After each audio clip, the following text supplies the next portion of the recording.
Wide receivers over to the left side. Harbor over to the right.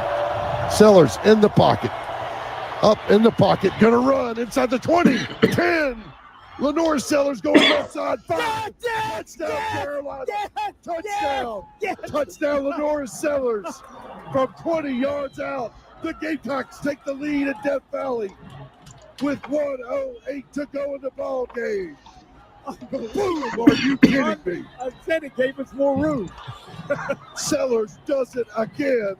The redshirt freshman quarterback takes it on his own. Tommy made 5 cuts before he got to the goal line.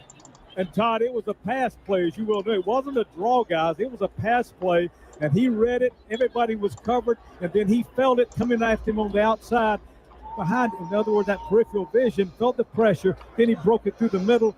And you know, the people don't see this. Well, they see it, I guess.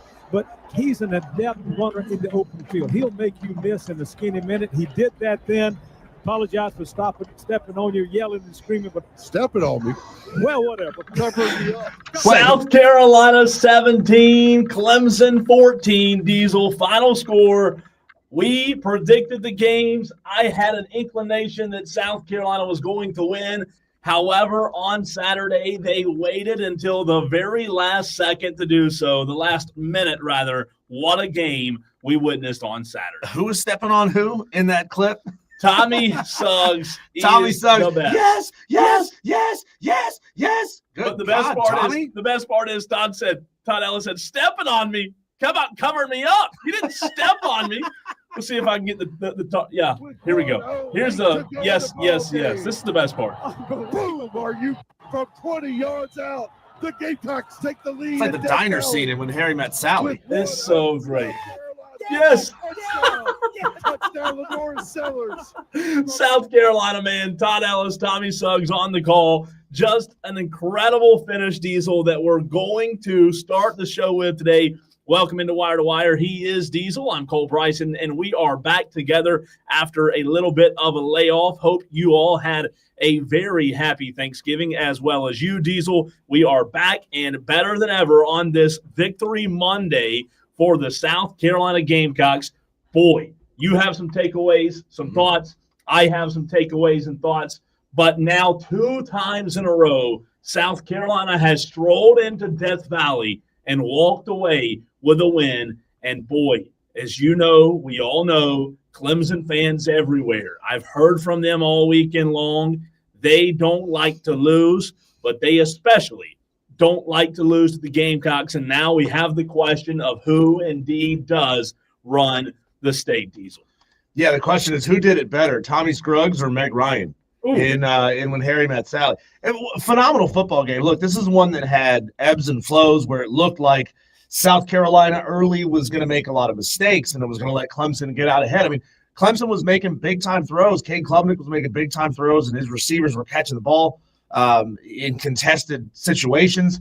And it looked like, wow, this is just going to be Clemson's day, right? And maybe it was going to be one of those games where they don't blow them out, but probably pull away and win relatively easy.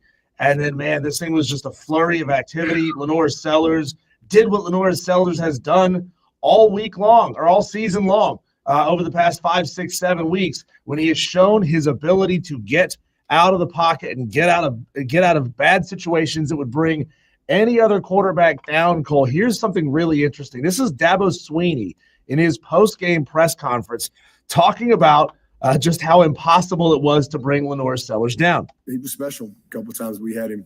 What did we have? 3 sacks? Is that what we had? Probably should have had 6. And, you know, he just escaped. And you saw that on tape. You know, I mean, he's won a couple of games for them. I saw the same thing in the Missouri game. We had a couple that we had him like big time negative yardage, and somehow he got out. And then, you know, but the couple of runs were just huge. The first one was a scramble run, and I mean, it's just he's fast, he's strong, he's a really good player. He's a competitive guy, and you know, he was just a little bit better on a couple of those plays that were the difference in the game. He wasn't a little bit better. He was a lot better. He was a little better. Bit. You know, it's crazy, Diesel, when you watched it. You have Lenore Sellers dead to rights. I mean, just absolutely dead to rights. Multiple times. And it's unbelievable. He literally takes his shirt in the middle, right, and grips it right between his chest and rips it off, and the S for Superman comes out because that's what he is. I tweeted, I don't know if I've seen anything like Lenore since Cam Newton. I'm not comparing the two, but Diesel, the way he runs, are you kidding me, man? In that clip, Dabo was asked, did you feel like you were, going up against Cam Newton out there? Because that's exactly what we saw. We saw a big dude able to escape, and then he'd turn on the jets, and his elusivity was just absolutely top-notch on Saturday. All credit goes to that South Carolina Gamecock team, man. They deserved it. They played the better football game. It came down to the wire, and they absolutely deserved the win. I've got some takeaways I want to get to and hear your thoughts on, Diesel, but is this thing on over here? Clemson, can you Diesel? Can you check the cable to make sure this phone's plugged up? A convenient day for the phone lines to go down. Are the Clemson fans are their phones out of service today? I mean, I have not heard from them on the text line 71307 keyword fan. Renewal by Anderson fan phone. Diesel 844 fan phone 844-326-3663. The phone lines aren't down, but Clemson fans awful quiet today, as they should be, right? I want to hear what your reaction is on some of these takeaways because, Diesel, I was there in person, but Sunday morning I got up and I watched the entire game again start to finish for a little bit different of a perspective. My first takeaway, Diesel, is that South Carolina's defense was absolutely incredible down the stretch. You said something a minute ago. Clemson had opportunity after opportunity in that second half to go up. In fact, I tweeted out yesterday morning, rewatching the game, there was 1 point, Diesel, where they had back-to-back drives fail, where they could have gone up 28-7. They were up 14-7. You go up 21-7, and the percentages of a Clemson win skyrocket, but 28-7, the game's over. I was so impressed by South Carolina's defense in the second half, Diesel, but Clemson's inability to actually get drives going in the second half just blew my mind. Yeah, there was just a tale of two halves for these two teams. And Cade, where he was finding that success in the first half, he was not finding that success in the second half. Play calling, and play calling's part of it. Obviously, South Carolina's ability in the secondary to shut that down. I mean, look, those were really, really tough throws, and you cannot make an entire game off of the 2 to 3 big time plays thrown into double coverage that wound up being receptions for Clemson. You can't make an entire game off of playing like that. You have to be able to get Phil Maffa going. You have to be able, Phil Maffa 20 carries for 66 yards, and I get it. He was banged up, right? But I mean, he was nothing. He's banged up and he's ineffective. Run the ball with somebody else. Yeah, and that was a very big frustration from a lot of fans I heard from and saw Diesel on Twitter, to your point. Maffa was almost no factor on Saturday, right? Maybe his injury, whatever it is, there was no excuse for them not making changes and putting someone else in the game instead of Phil Maffa. South Carolina knew Clemson couldn't run the ball with him. My second takeaway, Clemson's offense, Diesel, they had no identity in the second half. You just said it. They made some throws in the first half into double coverage that got tipped and miraculously fell in the hands of the receivers. What was the identity from Clemson in the second half on Saturday? They couldn't run the ball, right? The offensive play calling changed drastically, Diesel, and there was no way they were going to threaten downfield because the receiver or the defensive backs knew they weren't going to run, so they weren't biting on play action, right? They weren't coming up and daring you. They were daring you to throw it on them. And I think South Carolina's defense was fantastic. All of Clemson's preparation, Diesel, defensively, though, here's where I was mind blown. The preparation for Lenora Sellers. I had a media member, I'm not going to say who, tell me in the hallway before the game, hey, they didn't even prepare for the Citadel. They didn't even prepare. They did not prepare for the Citadel. All their preparation was Lenora Sellers. And guess what? The preparation was wasted. Failed. How do you prepare for a guy for 2 weeks and he runs for 150 plus?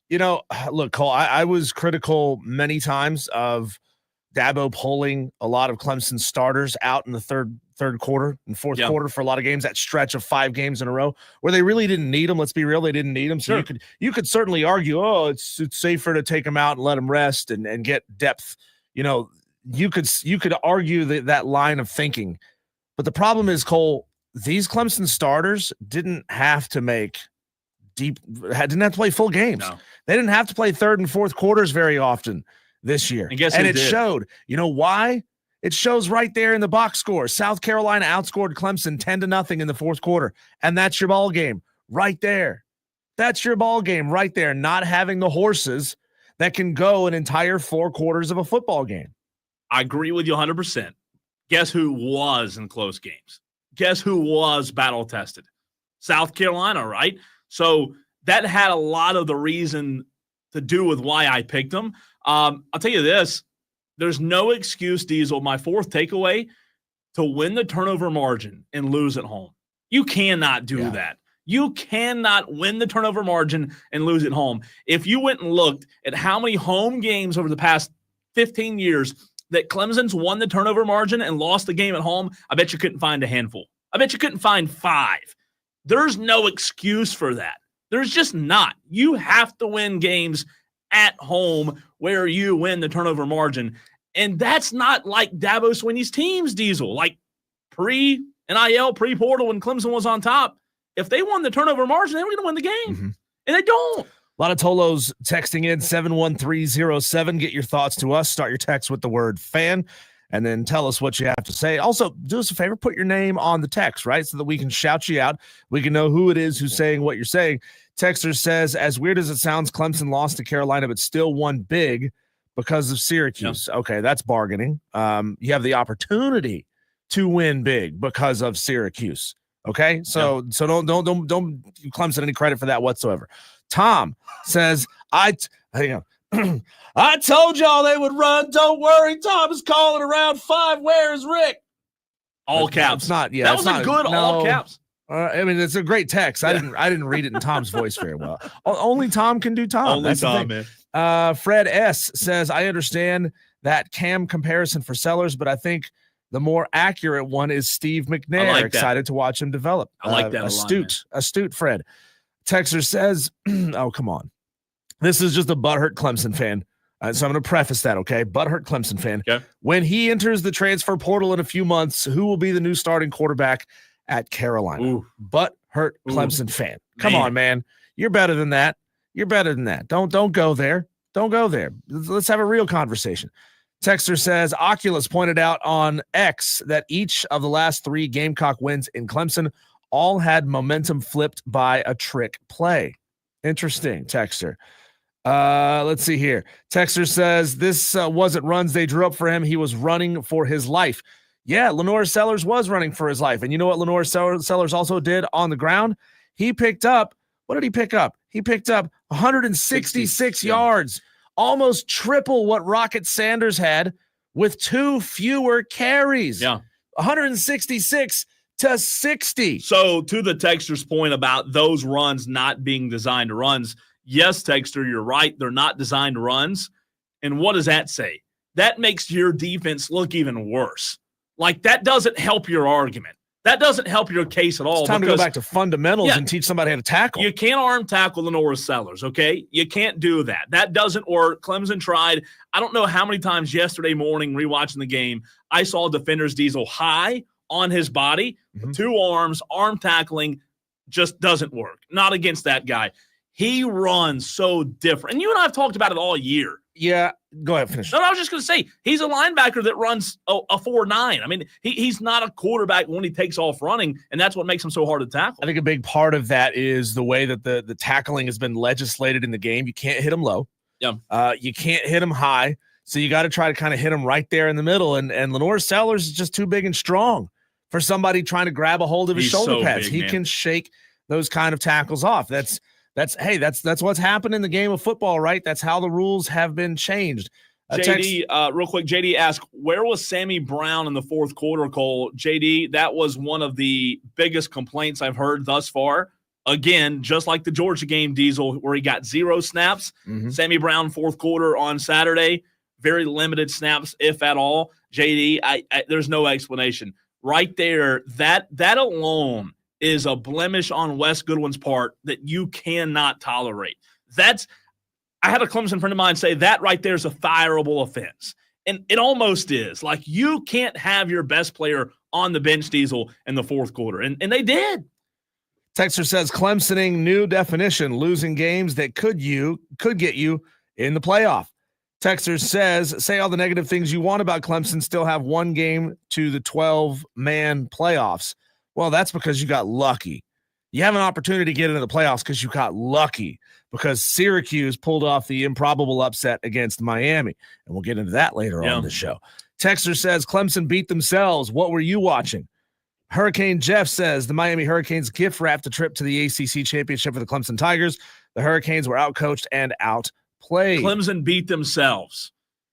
South Carolina's defense, Texter, go back and watch in the second half. South Carolina's defense was phenomenal.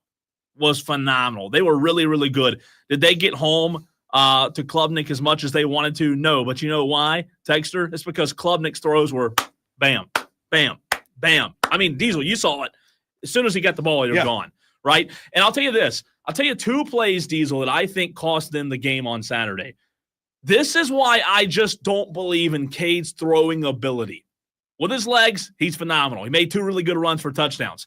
However, Diesel, two plays, and Tolo's out there. Really listen to me here. Two plays on Saturday. One in the first half, one in the second half. Both on third downs, Diesel. One was 3rd and 3, one was 3rd and 5, okay?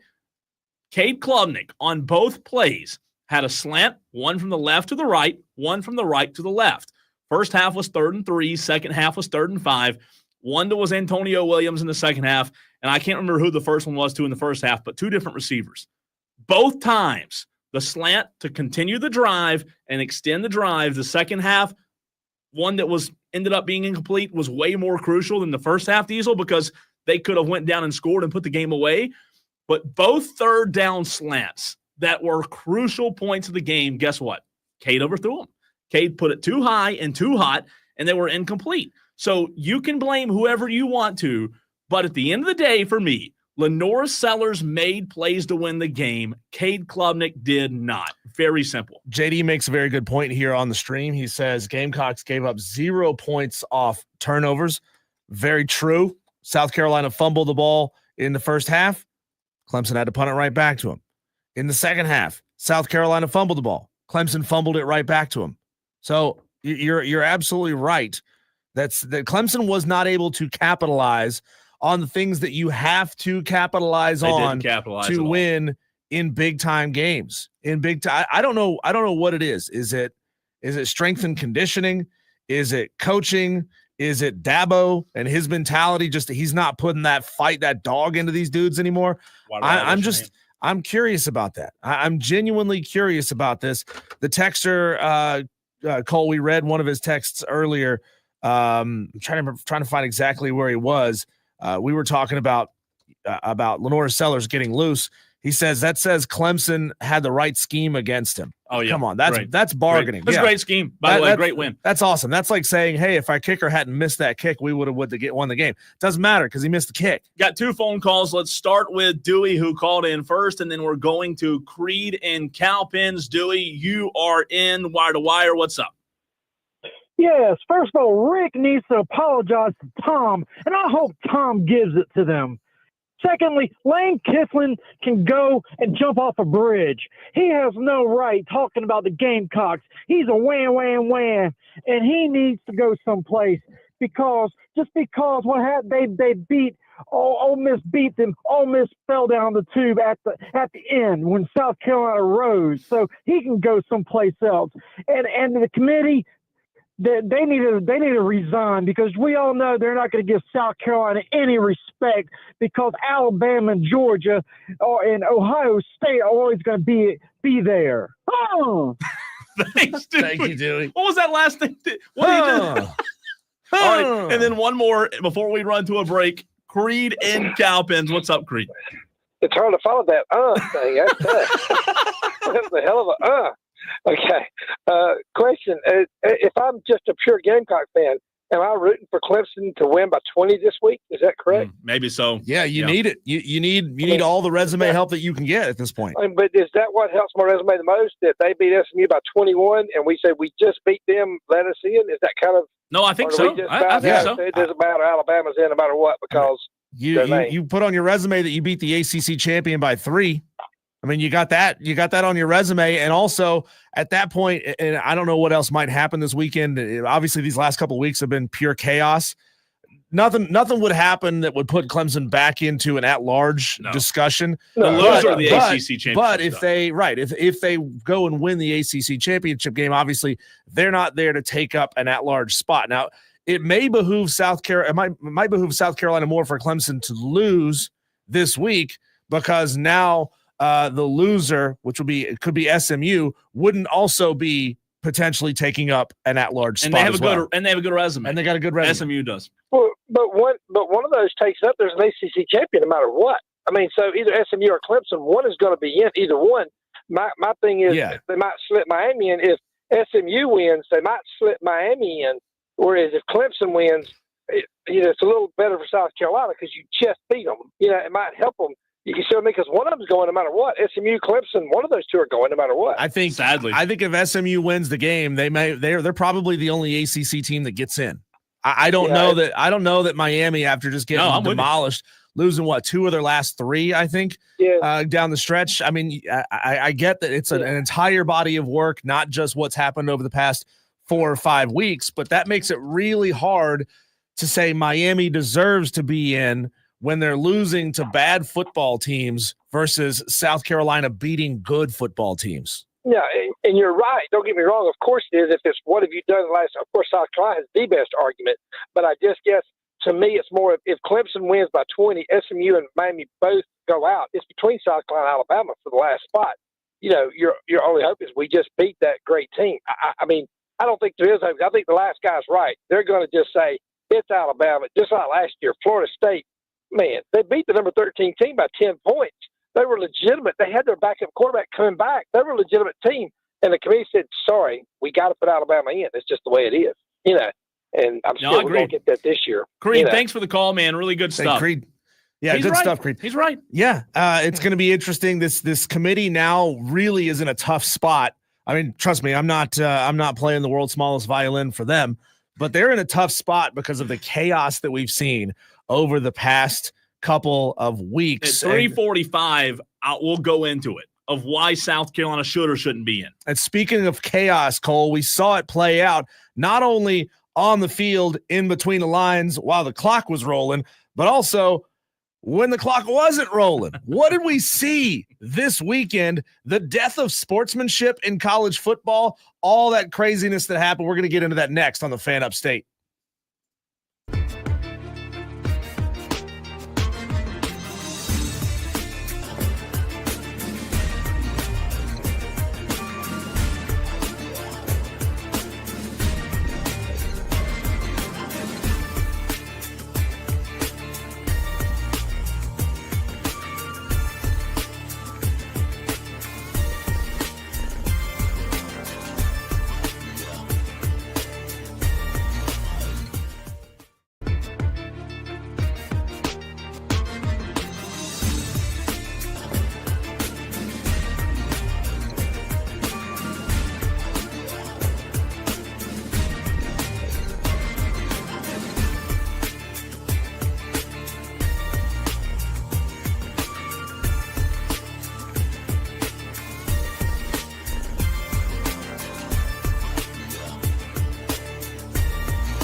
Many kind of consider you the OG when it comes to flag planting. What was your reaction to a lot of the flag planting we saw yesterday, and I guess maybe some of the pushback? You know what? I'll say this: that OU Texas does it every time they play. It's not anything special. You take your L and you move on. College football is meant to have rivalries. It's like the Big 12 banning the horns down signal. Just let the boys play. That was Baker Mayfield saying, let the boys play when it comes to planting flags at midfield. But here's the problem, Cole. Mm-hmm. Nobody can control themselves right after that happens. Yeah. Nobody. Because we saw it happening across college football on Saturday. We saw mayhem. We saw fights. We saw brawls. We saw punches thrown. We saw guys down on the ground. I mean, it truly was mayhem across the sport. And I get that it's rivalry weekend and you see it this weekend, but you don't see it throughout the most part of the regular season, Cole. But, like, where are head coaches getting a handle on what's going on with their players? Where are coaches today, yesterday, saying this is not representative of how we conduct ourselves as representatives of blank university? This is a teaching moment. I promise you that I will be working my butt off for the next week to impart into our team's mindsets how to be gracious winners and how to be gracious losers, because, Cole, it got severely out of hand this weekend. Where are the coaches? The coaches are in the tunnel and in the locker room when that happens. Now, I will give credit to Dabo yesterday talking to the media in his ACC championship press conference. Somebody asked about that, Diesel, and Dabo said, look, he said there's no place for that, and said that next year when they go to Carolina, it won't happen, that him and Shane are going to talk to figure out what needs to happen. Mm-hmm. I'll say this. I have no issue with flag planting. No. I love it. Well, now, when you allow fans on your field, you're asking for it. Yeah. You're allowing fans from both teams on your field. I'm talking to you, Clemson. Of course, the players are still going to get into brawls like we saw that you mentioned, but you get what's coming to you if you're stupid enough to allow fans so you can meet at the Paul. Go meet downtown or wherever at the tailgate. You don't have to meet at the Paul. Yeah, and Gamecock fans, help me out with this, because I found it incredibly weird to see a group of South Carolina Gamecock fans all huddled around the Tiger Paw, pulling their belts off and whipping the Tiger Paw at the 50-yard line. That was strange.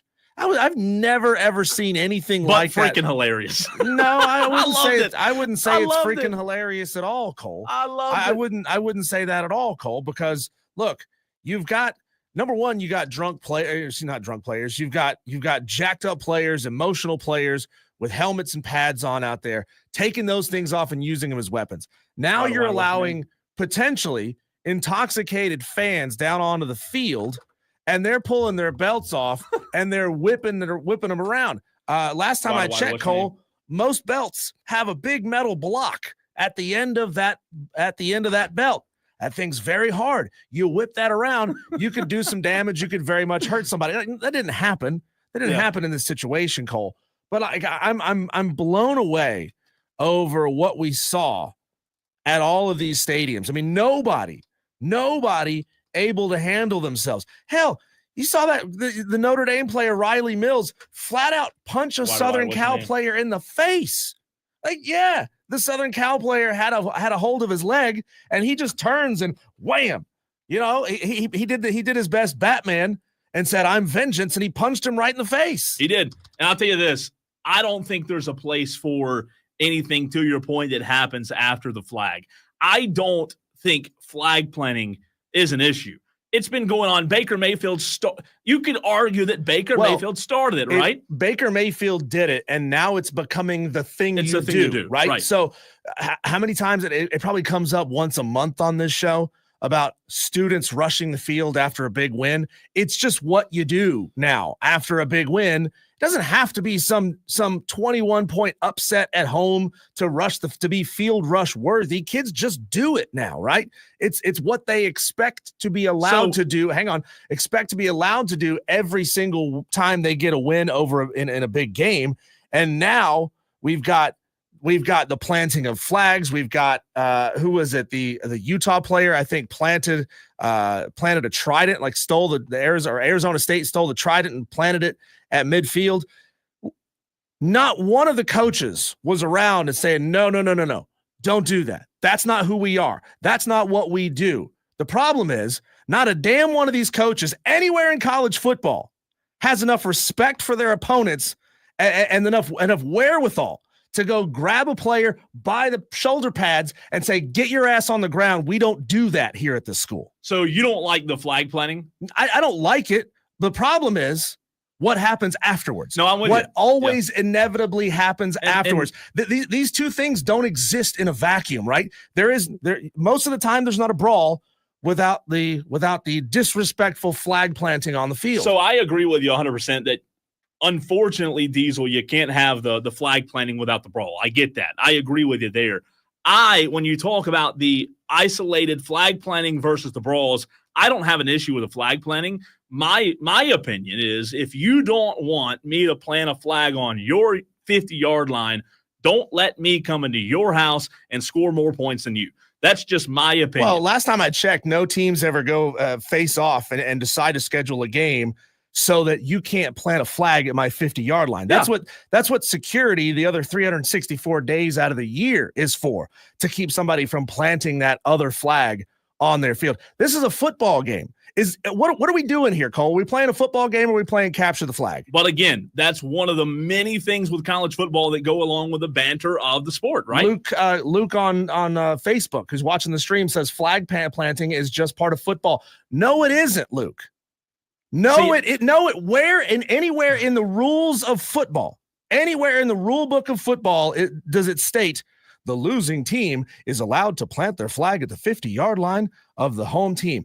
It is not part of football. But it's becoming part of football because we live in a damn disrespectful society. My only pushback to you would be there are a million other traditions that we do in college football that we don't fuss about. And we allow them to happen. Pre-game, post-game, during the game, a million. Yeah, that's what makes tradition or college football so How many of those traditions, almost every single time, lead to brawls on the field? Well, again, because we saw it in Columbus. Yeah. We saw it between North Carolina, NC State. We saw it in Florida State, Florida. 3 flag plantings happened over the weekend. 3 of them led to a brawl. Yeah. Nobody's ever started a brawl because a team started a chant in the stands. Nobody's ever started a brawl because the cheerleaders, the male cheerleaders held the female cheerleader. Those are traditions, okay? Those are traditions of college football. Those things don't lead to brawls. I mean, this is a very easy to see cause-effect relationship. It is. When players are allowed, and I get it. It's mass chaos after the game is over. All it takes is one player running over to a sideline, grabbing the flag that the cheerleaders run back and forth across with after a touchdown is scored, grabbing that and saying, here's what I'm going to go do right now. Yeah. I'm going to run over to the sideline. I'm going to grab that flag, and I'm going to plant it on the 50-yard line. Where's the coaching staff, getting these guys off the field or teaching them ahead of time? That's not who we are. Well, I think you might see a big change. I don't know what it will be, but after what felt like the most brawls we've ever seen, I think you've got to see something. All right, JD, Joshua, Parker, 3 Tolos all lined up. JD was first. What's up, JD? Hey, thanks for taking my call, gentlemen. First of all, I wanted to chime in on the flag planting stuff. You know where you see flag planting? In war. When you take over somebody's territory, you plant your flag and you show that they've been beaten. It doesn't belong in football. There are much more creative ways that you can celebrate that are respectful. Just like Nick Emanwari and DQ Smith running down the hill after they won the game. To me, that's not that respectful. That doesn't cause a fight. Sir Big Spur supposedly pooping on the Clemson Tiger Paw. That doesn't start a fight, even though that didn't really happen. That's already been vehemently denied by numerous people that Sir Big Spur did not poop on the tiger paw. And then just stop the flag planting. It's the internet world. Do you guys need Madcraft to tell you creative ways to troll somebody, for the love of God? So you're okay with Nick and whoever else running down the hill and disrespecting Clemson that way, but you're not okay with planting a flag? Right. Well, and then I'm even more disappointed in Dabo saying that that's dangerous territory, that we would never do that. Yet just last year in Columbia, Clemson players planted a flag in Williams-Brice Stadium. Well, again, the incident with the Nick and the other guy running down the hill happened when the stadium was empty. If it happened when there were people in the stadium, players, I would argue, Diesel, that would obviously cause a fight too. There could have still been fans. If it had happened immediately after the game, there still could have been fans who were there. And now you got two dudes who are not used to running down the hill, wearing helmets and pads, who could be slamming into students. All right, JD, thanks for the call, man. Oh, yeah, absolutely. How's it going? Joshua wants to chime in, 844-326-3663. What's up, Joshua? Hey, Joshua. Sorry, this is Joshua here. Thank y'all for taking my call. I wanted to chime in on the flag planting and more the coaches, man. All right, so one thing that I think needs to happen, and this might be a hot take, but Ryan Day needs to be fired yesterday. For a college football coach, the lasting memory that I will have of Ryan Day for his time at Ohio State University will be sitting there watching his players fight and doing nothing about it, staring off with a 1,000-mile blank stare on his face. Then, if that couldn't be bad enough, for him to double down and say that his people are prideful and to basically excuse the fight, get that guy out of here, man. That's not what Ohio State needs. I'm not an Ohio State fan. I'm not a Michigan fan. But in all honesty, that is poor leadership. It shows that he doesn't have, like you said, the wherewithal to conduct a prime college football team. Yeah. What you got, I don't want it. Get him out of here.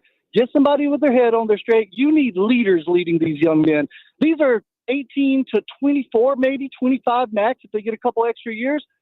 That they're not fully grown. They're not developed. They are learning. You need a leader in there, and to sit there with your arms crossed watching your players fight, just sickening, man. Absolutely sickening. Appreciate the phone call, Joshua. And to Joshua's point, here's the audio that we were talking about here. Ryan Day commenting after the fact about the altercation that took place on the field. Ryan, do you have comment on the melee that happened at midfield after the game? You had staff and assistant coaches that looked like they got bloodied during the skirmish.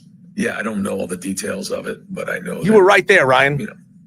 These guys, are looking to put a flag on our field, and our guys weren't going to let that happen. So, I'll find out exactly what happened. But this is our field, and certainly, we're embarrassed with the fact that we lost the game. But there's some prideful guys in his team that weren't just going to let that happen. 47-1 against everyone not named Michigan. 1-4.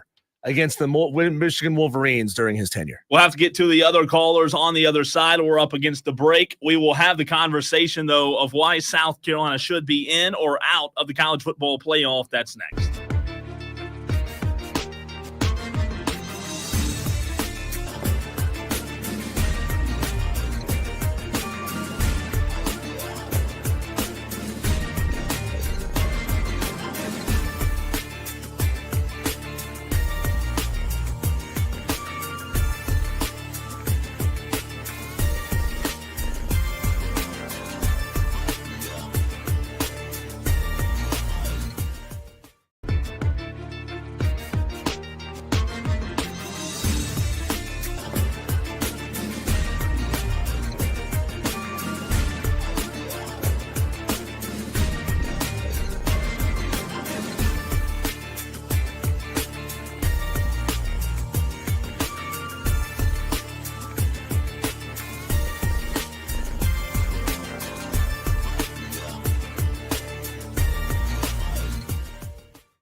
Very simple question. Should or should South Carolina not be in the 12-team college football playoff? That's the question, not only for this segment, but for the show. You can text in 71307. Phone lines are also open, 844-FAN-PHONE. That's 844-326-3663. A text to get to, but first, let's go back to the renewal by Anderson of the Carolinas Fan Phone, where Parker wants to chime in. Parker, what's up, man? Hey, thank you for taking my call. I just wanted to comment about the flag planting. Yeah. The flag planting. It's rivalry weekend. Just let the boys play. I don't see an issue with it. I feel like it's going to happen. These teams hate each other. They're rivals. I mean, Clemson burns Carolina's mascot at the stake before the game. So Parker, why don't they plant the flag every week? Because they're not rivals. Yeah, but if flag planting is just part of the game now, why don't teams bring a flag with them everywhere they go and they plant a flag every time they win? Because every game is not as important as your in-state rival.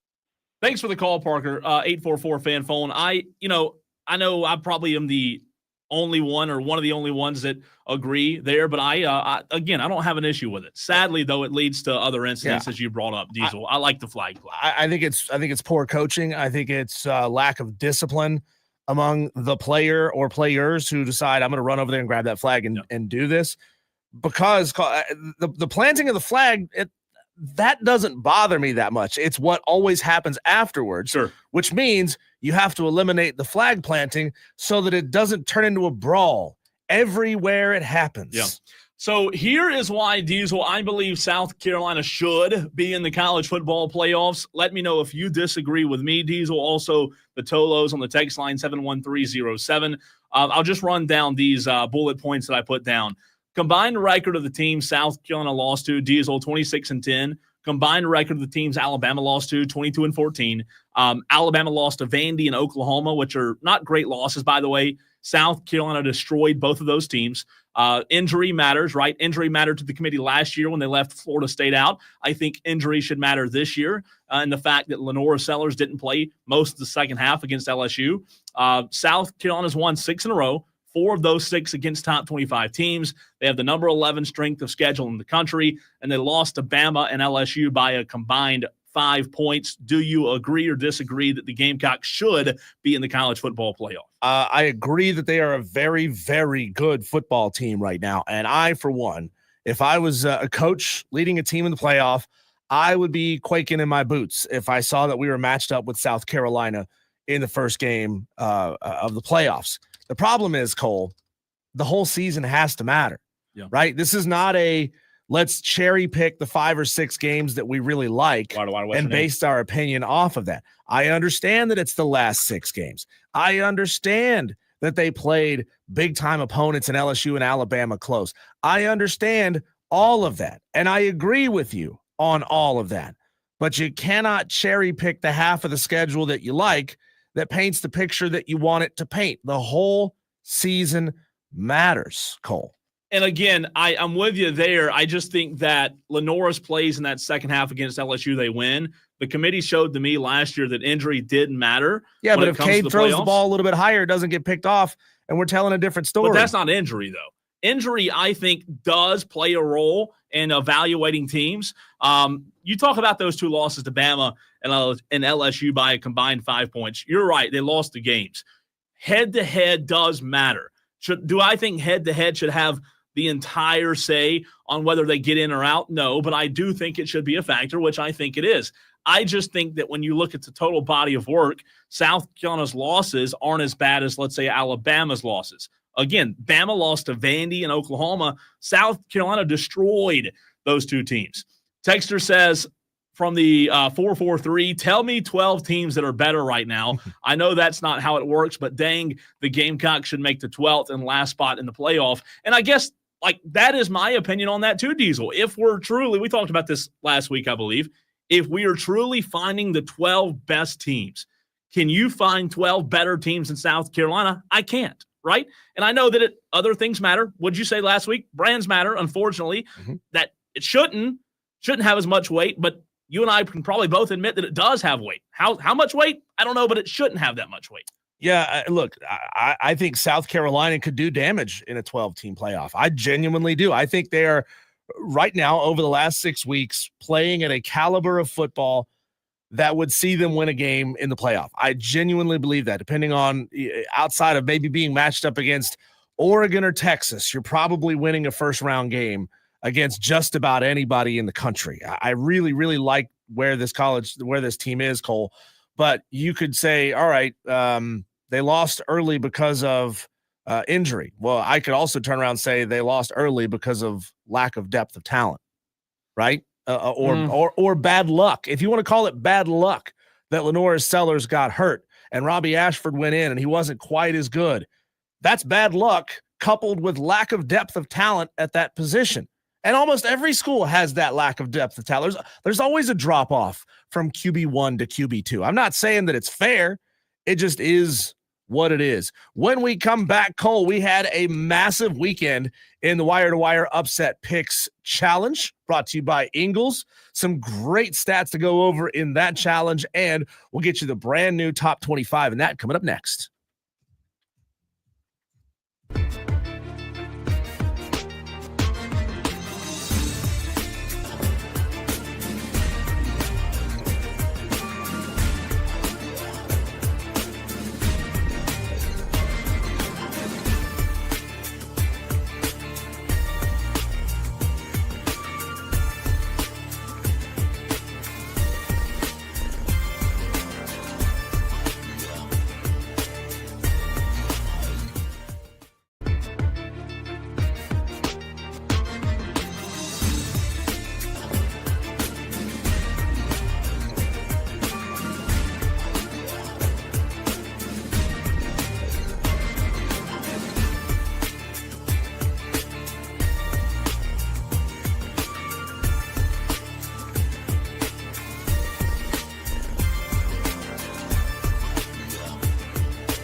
It was mayhem on the field all across the country.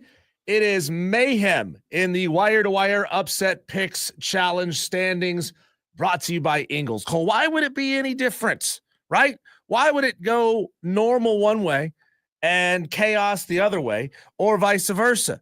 We had a big weekend when it comes to the Upset Picks Challenge, and it's exceptionally big, Cole, because I currently sit right outside the top 10. You've and I gotten feel hot. really good about that. Gotten hot toward the end of the season. I tell you what, I think I had the wrong philosophy all season long. Which was? What was your philosophy? Did you even have a philosophy? No, I didn't. You didn't have one. But that's not the point. That's not the point. The point is, maybe you should get one. Next year, I'm going to just pick like 6 to 10s all season long and hope to build up and build up and build up, because you get to the point where you have to take these big swings and pick 25-point spreads, and those aren't ever going to happen. Maryland didn't beat Purdue like I thought they would. I didn't think they would. I just was hoping, Diesel, right? But that didn't happen. Well, here's a bold strategy for you, Cole, and I'm going to give this to you, and I'm going to give it to all of the Tolos as well. Don't cut that and make that a promo. My advice is the same advice that I take and I use when I'm playing darts against somebody. You always go for the bullseyes first. That's the hardest one to get. If you can knock out the bullseyes quickly and then go fill out the rest, you're good to go. But if you get all the 20s and the 19s and the 18s first, and then you have to rely on your ability to catch a bullseye to win this thing, Cole, it's not a good philosophy. I know it's not. I know that, but I still suck at it. Should we every challenge you have those awards at the end of the season, Diesel, where the winner obviously gets a prize, but the loser, I mean, whoever did a good enough job of losing, I should get something, right? What am I, in 80th place? Is that what you told me? Here's the thing, Cole. We are working on the possibility of next year. I would love to have a prize for Mr. Irrelevant. The Tolo who finishes with the fewest number of actual points, not including those who have 0. Or would that be like paying off a bet, like you do when you lose fantasy? I don't know, man. If you lose, I don't know. Coming last, you have to. I don't know. It could be. I could be good at that, though. By the way, if I had to finish last, I mean, I might get the game. By the way, that I was talking about in darts, I hadn't played in a long time. Is cricket. And in case you didn't know, cricket is the game where you're trying to fill out 3 bullseyes. 20, 19, 18, 17, 16, and 15. Yeah. I think. You go for the bullseyes first, which, if you want to take that analogy and apply it to the Upset Picks Challenge, what you do is you try to hit on a couple of big ones early, especially early in the season when things are chaotic, right? Teams don't know who they are. Go for those big old 15, 21, 25-point games early. And if you hit on a couple of those, then you can go for the ones that are mathematically more likely to happen. That's the advice that I gave to Billy Horn circa week number 5 or 6 when he really jumped into the challenge. And he took off. Look at him now. He's at 57 points. But you know what, though? I'm just going to use, now that I suck at this, I'm going to say that luck's involved. There's no skill involved. If I were any good at it, I'd say there was skill involved. But now that I'm not, now that I'm in like 84th place. You just have to get a feeling, man. And I got that. I got that love and feeling. I couldn't get the feeling last I'm week. in 11th place. Or the week before that. So, okay, let's get to the phone lines first. Let's go ahead and knock Todd out of the way. No offense, Todd. I didn't mean it that way. But, Todd, what have you got for us?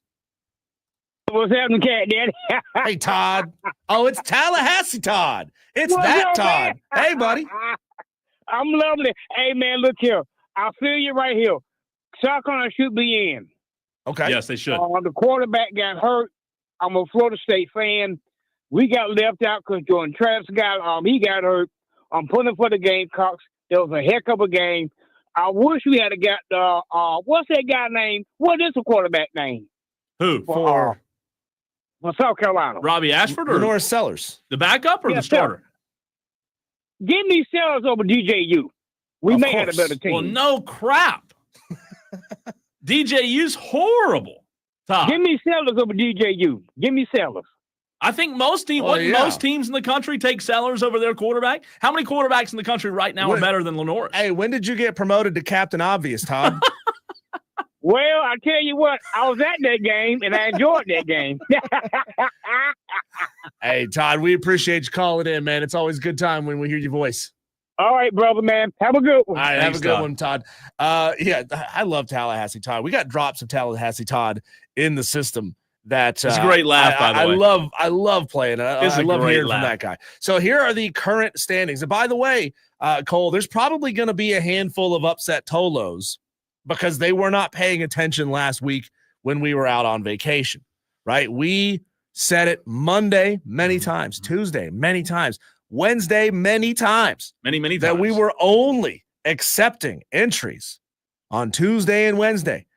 Any entries that came in on Thursday and Friday would be tantamount to a no pick, Cole, because it's your job to listen to the show You're supposed to every day. You're supposed to Tolo. Turn it on, You're not leave it supposed on. to just turn it on Wednesdays and leave it on Wednesday, Thursday, Friday. So I'm just letting you know, we were very clear about the rules, and there are a handful, Cole, of celebrity guest pickers who did not get their picks in correctly, and they got -2s. It just is what it is. So somebody's going to wake up and look at this graphic and hear where they are in the standings and be mad because I got my upset pick right. I sent it in. Well, when did you send it in, Texter?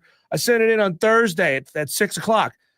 That's invalid, buddy. I was elbows deep in some turkey and gravy at 6 o'clock on Thursday night. I was not going back to check that text line. So here we are in the standings. Twisted Whisker crushing the game in first place. By the way, you can find this full list on the Fan Upstate on Twitter. Twisted Whisker, 83 points in first place. John Dog has 71 points. He's in second place. Noel is in third with 69.5. Hello.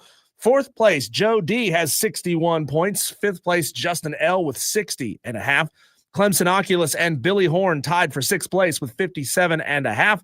Reed Atkins has 56 points. He's in eighth place. Jake Crane from Crane & Company has 49.5 points. He's in ninth place. Nick Saban has 48.5. Remember, we pull Nick, Desmond, and the guys' picks off of their Superdog picks during College Game Day.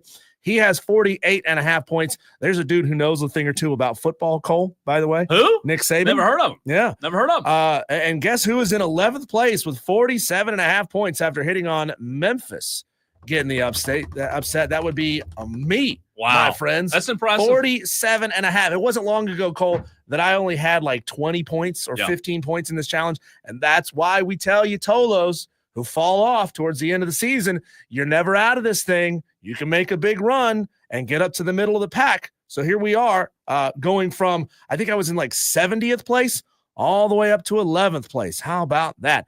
In 12th place, we got T-Ray with 46.5. 13th place is a tie between Brandon Gosnell and Mason Brew. Both have 44 points. Gravy has 43. So Gravy hit. He is up there at 43 points in 15th place. Scotty Mack has 42.5. He is in 16th. CJ from Greer in 17th with 41.5. Amazon Guy, he is in 18th place. Man, think about it. That dude was leading this thing for the first like 5 weeks, and he has fallen all the way back to 18th place. Clemson Jeff has 39.5, and Reese Davis rounds out the top 20 with 39 points. Bomo, Percy, Desmond Howard, Roger Carper, and Madcraft also inside the top 25 points. Look at that, top 25. Madcraft has 35.5 points. He won't answer me, though, on the stream. I'm Why trying is to that? ask him a question. You upset him? Well, the entire first Make him hour, mad? he's crying about Miami. And I have asked – no, is that him? No, that's Brian. I've asked that him was me. several times lately if he owns a hammer or a drill, and he will not respond. I guess he don't own a hammer or a drill, because if he does, I was going to tell him to build a bridge and get over it, Madcraft. Oh, okay. You got to get over it. Okay. Get over it, Madcraft. Interesting. Y'all lost. You're out. Your best year ever in program history. You couldn't even make the expanded playoff. How do you What have a joke. an offense that's that damn good? And no one has ever said that Cam Ward and Miami's offense is not really, really good. But how do you completely forget about the defensive side of the football? You can't go out there Ran out and of money. outscore everybody. They ran out of money. I guess so. I guess they're just their pockets just aren't as deep as they lead you to believe.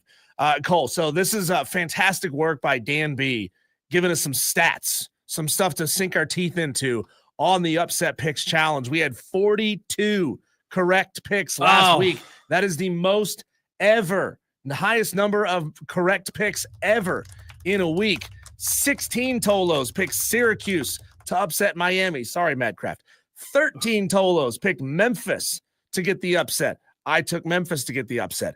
6 picked Michigan for 21 points. Huge number of points up for grabs in that game. 7 Tolos dropped off the board completely. 7 new Tolos got on the board for the very first time. Let's see here. Keith in Fountain Inn jumped the most. He jumped from 113th place to 48th place. Congratulations to Tolo Keith.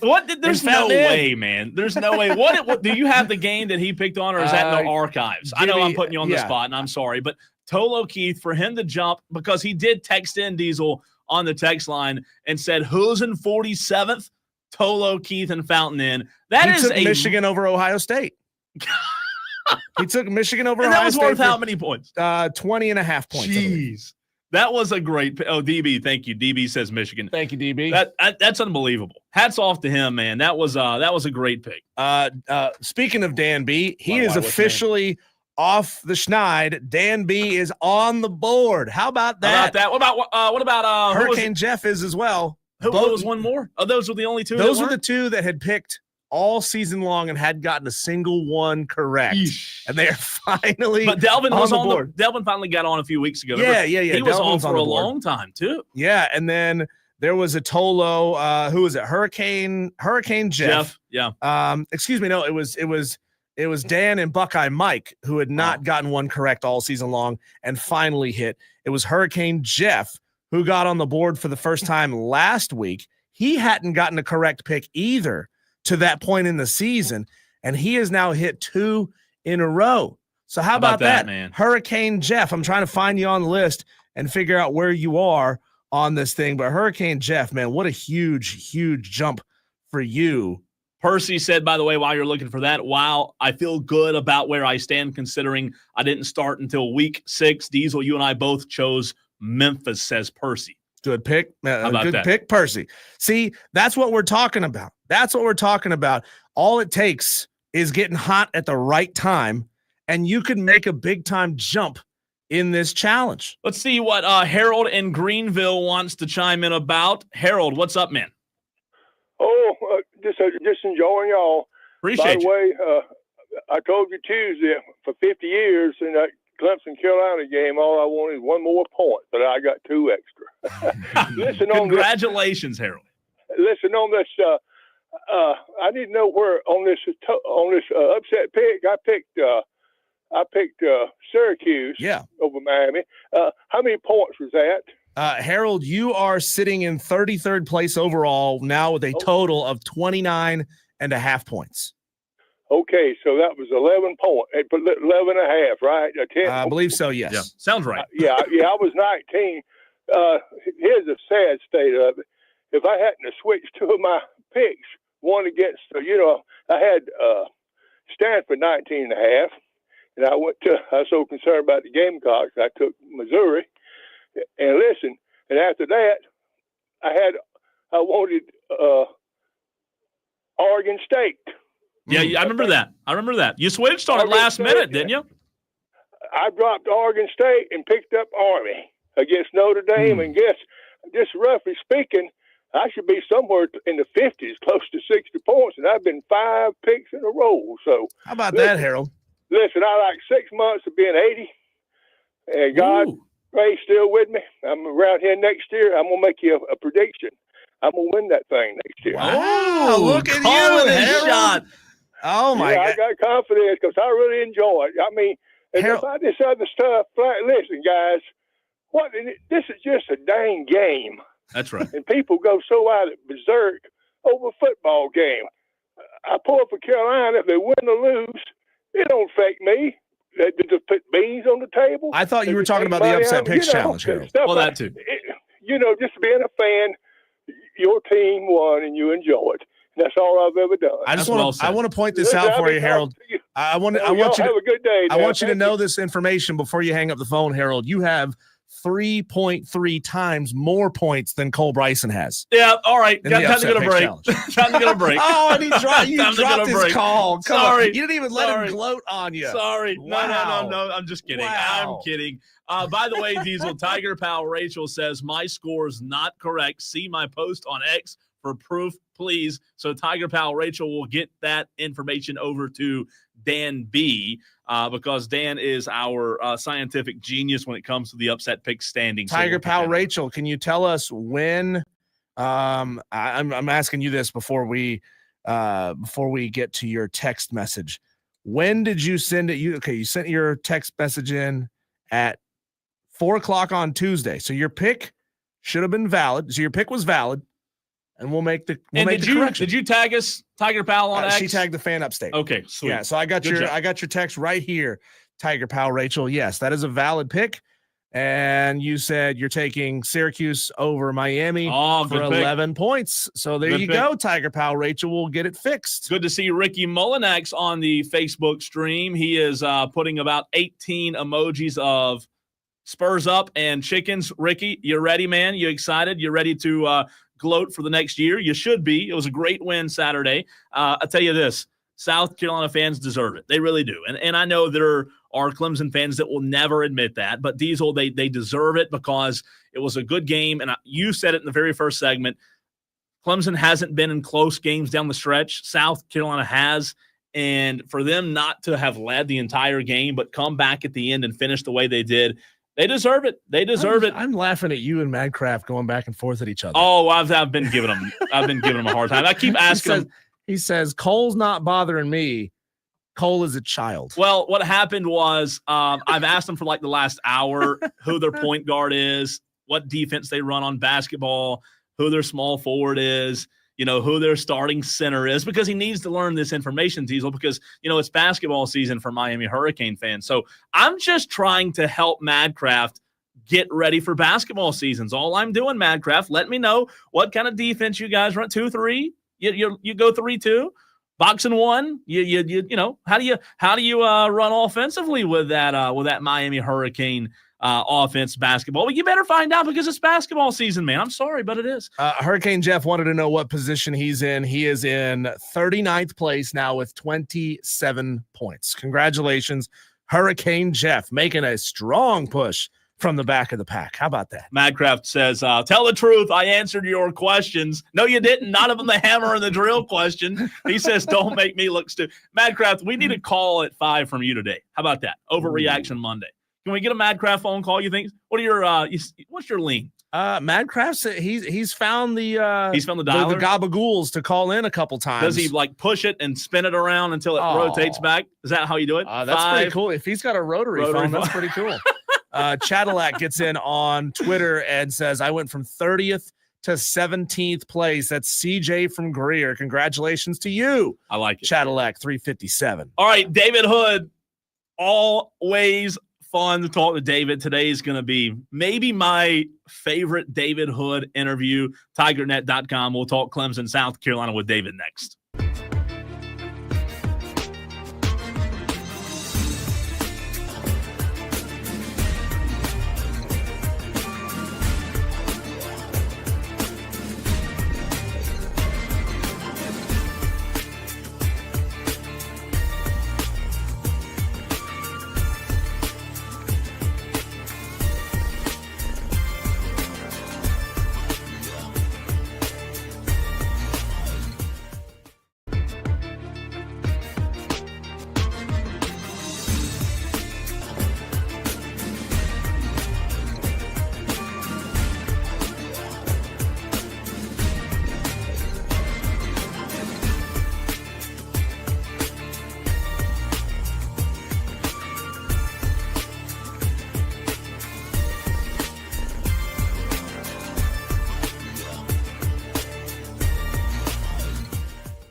Talking South Carolina Clemson today, as we should and will do a good bit throughout the remainder of the show. Glad you can be with us. It's time to bring in our weekly guest. Every Monday, we're joined by David Hood, TigerNet.com, senior insider and Heisman voter. David, how are you, man?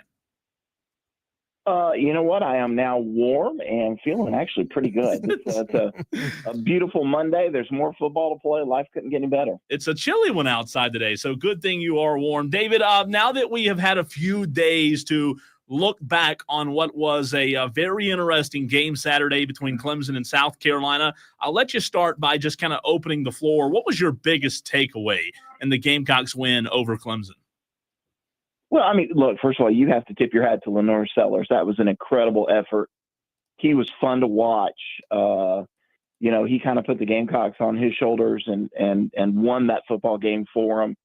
And, kudos to him. He played, running the football, a fantastic ball game and, kind of brought a little sanity maybe back to the rivalry right up until the final gun sounded and then the insanity started again. But, that's kind of the big takeaway. And, if you're, on the Clemson side, you sit there and go, holy cow, led for all but 68 seconds of the game and had maybe the best defensive player on the sideline all but 4 snaps of the fourth quarter and, threw some opportunities away on offense. And you sit back and go, holy cow, should have won that football game.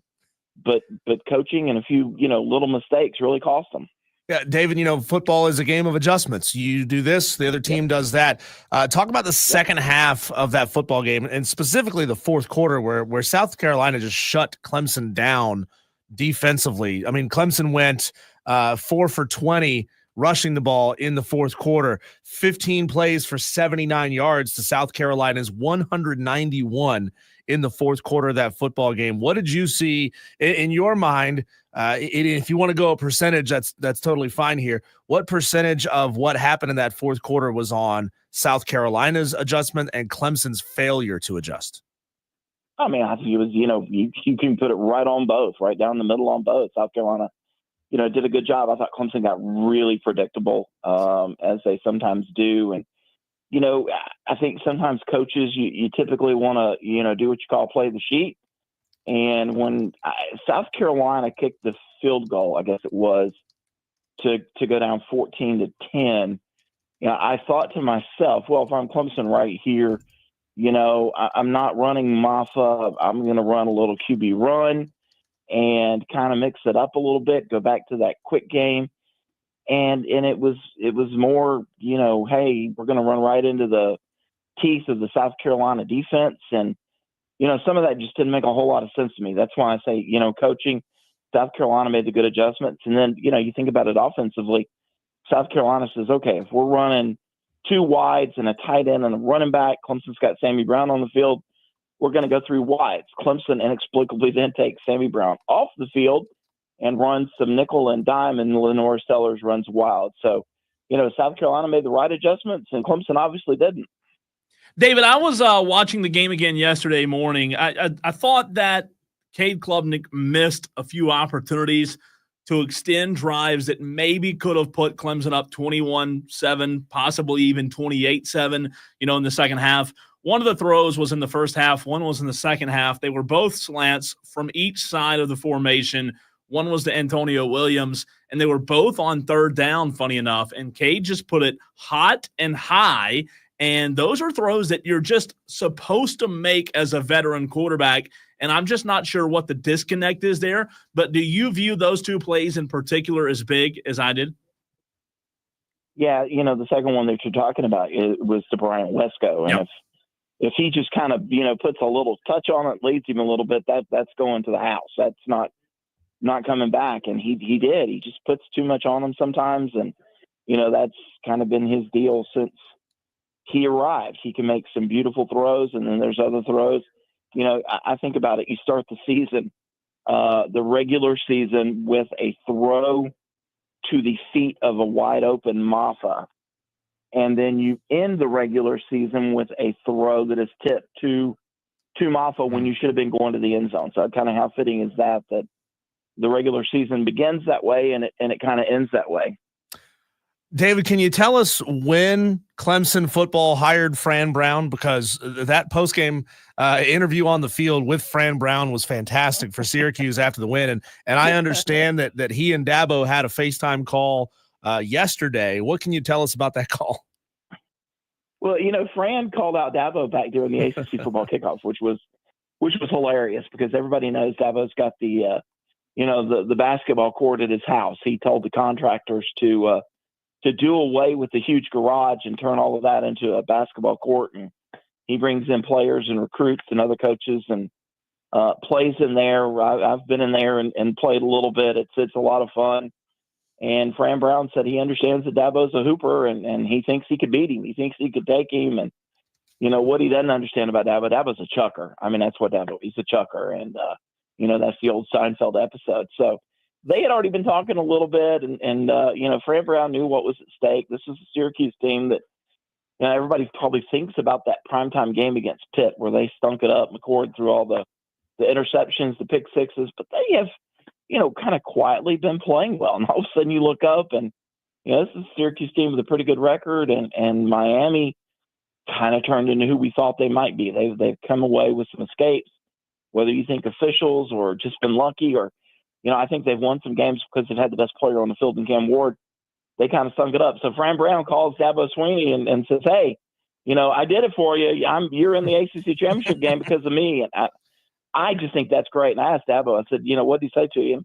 Apparently it wasn't really PG. So Dabo declined to tell us what it was all about. David Hood, TigerNet.com. David, Dabo said earlier last week, and I believe a press conference that you were at, that this was a game that people got fired over. A lot of disappointed Clemson fans after Saturday's loss, where you said it, they led just about the entirety of the game except for the final moments when it mattered most. Who do you think should get fired?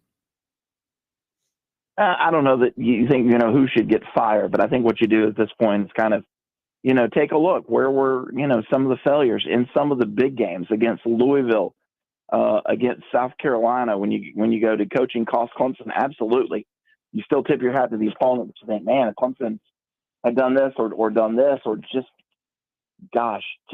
done something that was halfway normal, not trick plays, they've probably got a couple more wins. And I was on the phone with somebody on the way home a little while ago, and they brought up a great point, man. If Clemson doesn't have some of these coaching failures, they really should be 11-1 this week, and not thinking about having to beat SMU to get into the college football playoff. There's just been some failures across the board, and I think there's been some people that have been brought in. I think Dabo's going to take a long look at his program once the games are over, once everything is done. You're not going to fire anybody now or slide somebody up or down, but I think he's going to take a hard look at his program once this season's over. Yeah, David, what do you think that looks like in terms of something that we've probably asked you about every single week that we've had you on the show?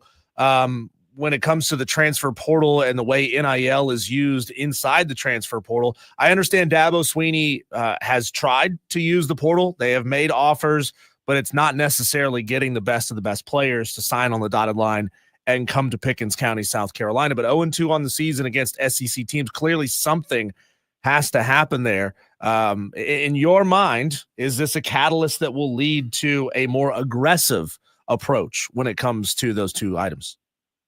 Well, I mean, I think it helps. I don't think it's the catalyst to help, to a more, aggressive approach. I think that aggressive approach has already kind of been in the works. And, Dabo told us a few weeks ago, another writer said, hey, are you happy, with defensive ends? Do you wish you would have gone into the portal? And he was like, oh, man, I love my guys, love my roster. Probably not entirely true. And I think that Clemson's going to be aggressive in the portal now, and they understand that there's going to be money to spend, especially when July 1 rolls around. But, they've got some money to spend now. I think the defensive end is going to be an option. I think, maybe you take a look at a running back, a wide receiver, an offensive lineman in there, maybe a linebacker to provide depth, and at some point, maybe you take a look at a quarterback. You go and look at a freshman who knows that he has to come in next year and sit behind Cade a year, but will challenge Vizina, for the second job next year. for starting job. And, from everything I'm hearing, those kind of are what the coaching staff is going to go after. There are multiple positions that they are going to target. David, I've heard from a lot of Clemson fans this weekend, as you have. Do you think the frustration that a lot of fans have, and again, I'm not putting all fans in one group because there are some fans that could care less, and there's still going to be happy about wins and losses, and it doesn't affect them as much as it does some fans. But there are a lot of fans out there who are very frustrated. And you know what? Saturday, Clemson could win an ACC championship and back their way into a playoff spot and even a bye, and all will be well on the mountain up there in Clemson. Do you think the frustration is warranted from Clemson fans?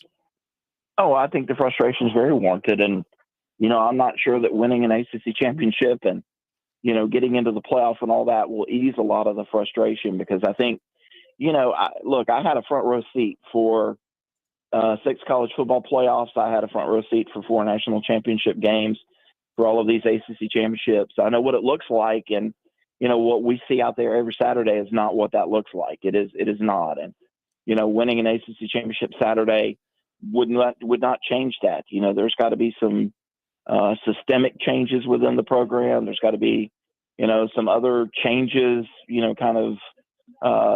If you say staff or support staff or whatever.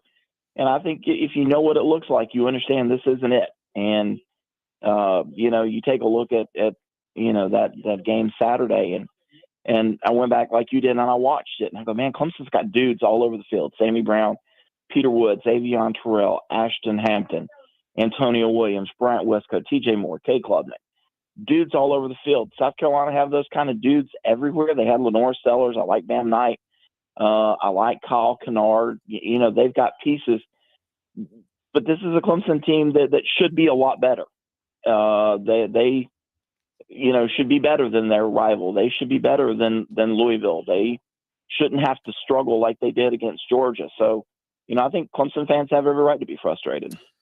David Hood of TigerNet.com joining us here on the Fan Upstate. You look just specifically at Cade Klubnik's stats. He's had a pretty solid year, 29 touchdowns, 5 interceptions, 12th in QBR in college football. It's hard to say that somebody sitting inside the top 15 in quarterbacks is having a bad year, but in your mind, what does Cade have to get fixed going into next year? And is it fundamentals? Is it footwork? Or is it play calling? Is Garrett just not the right guy to call plays for Cade?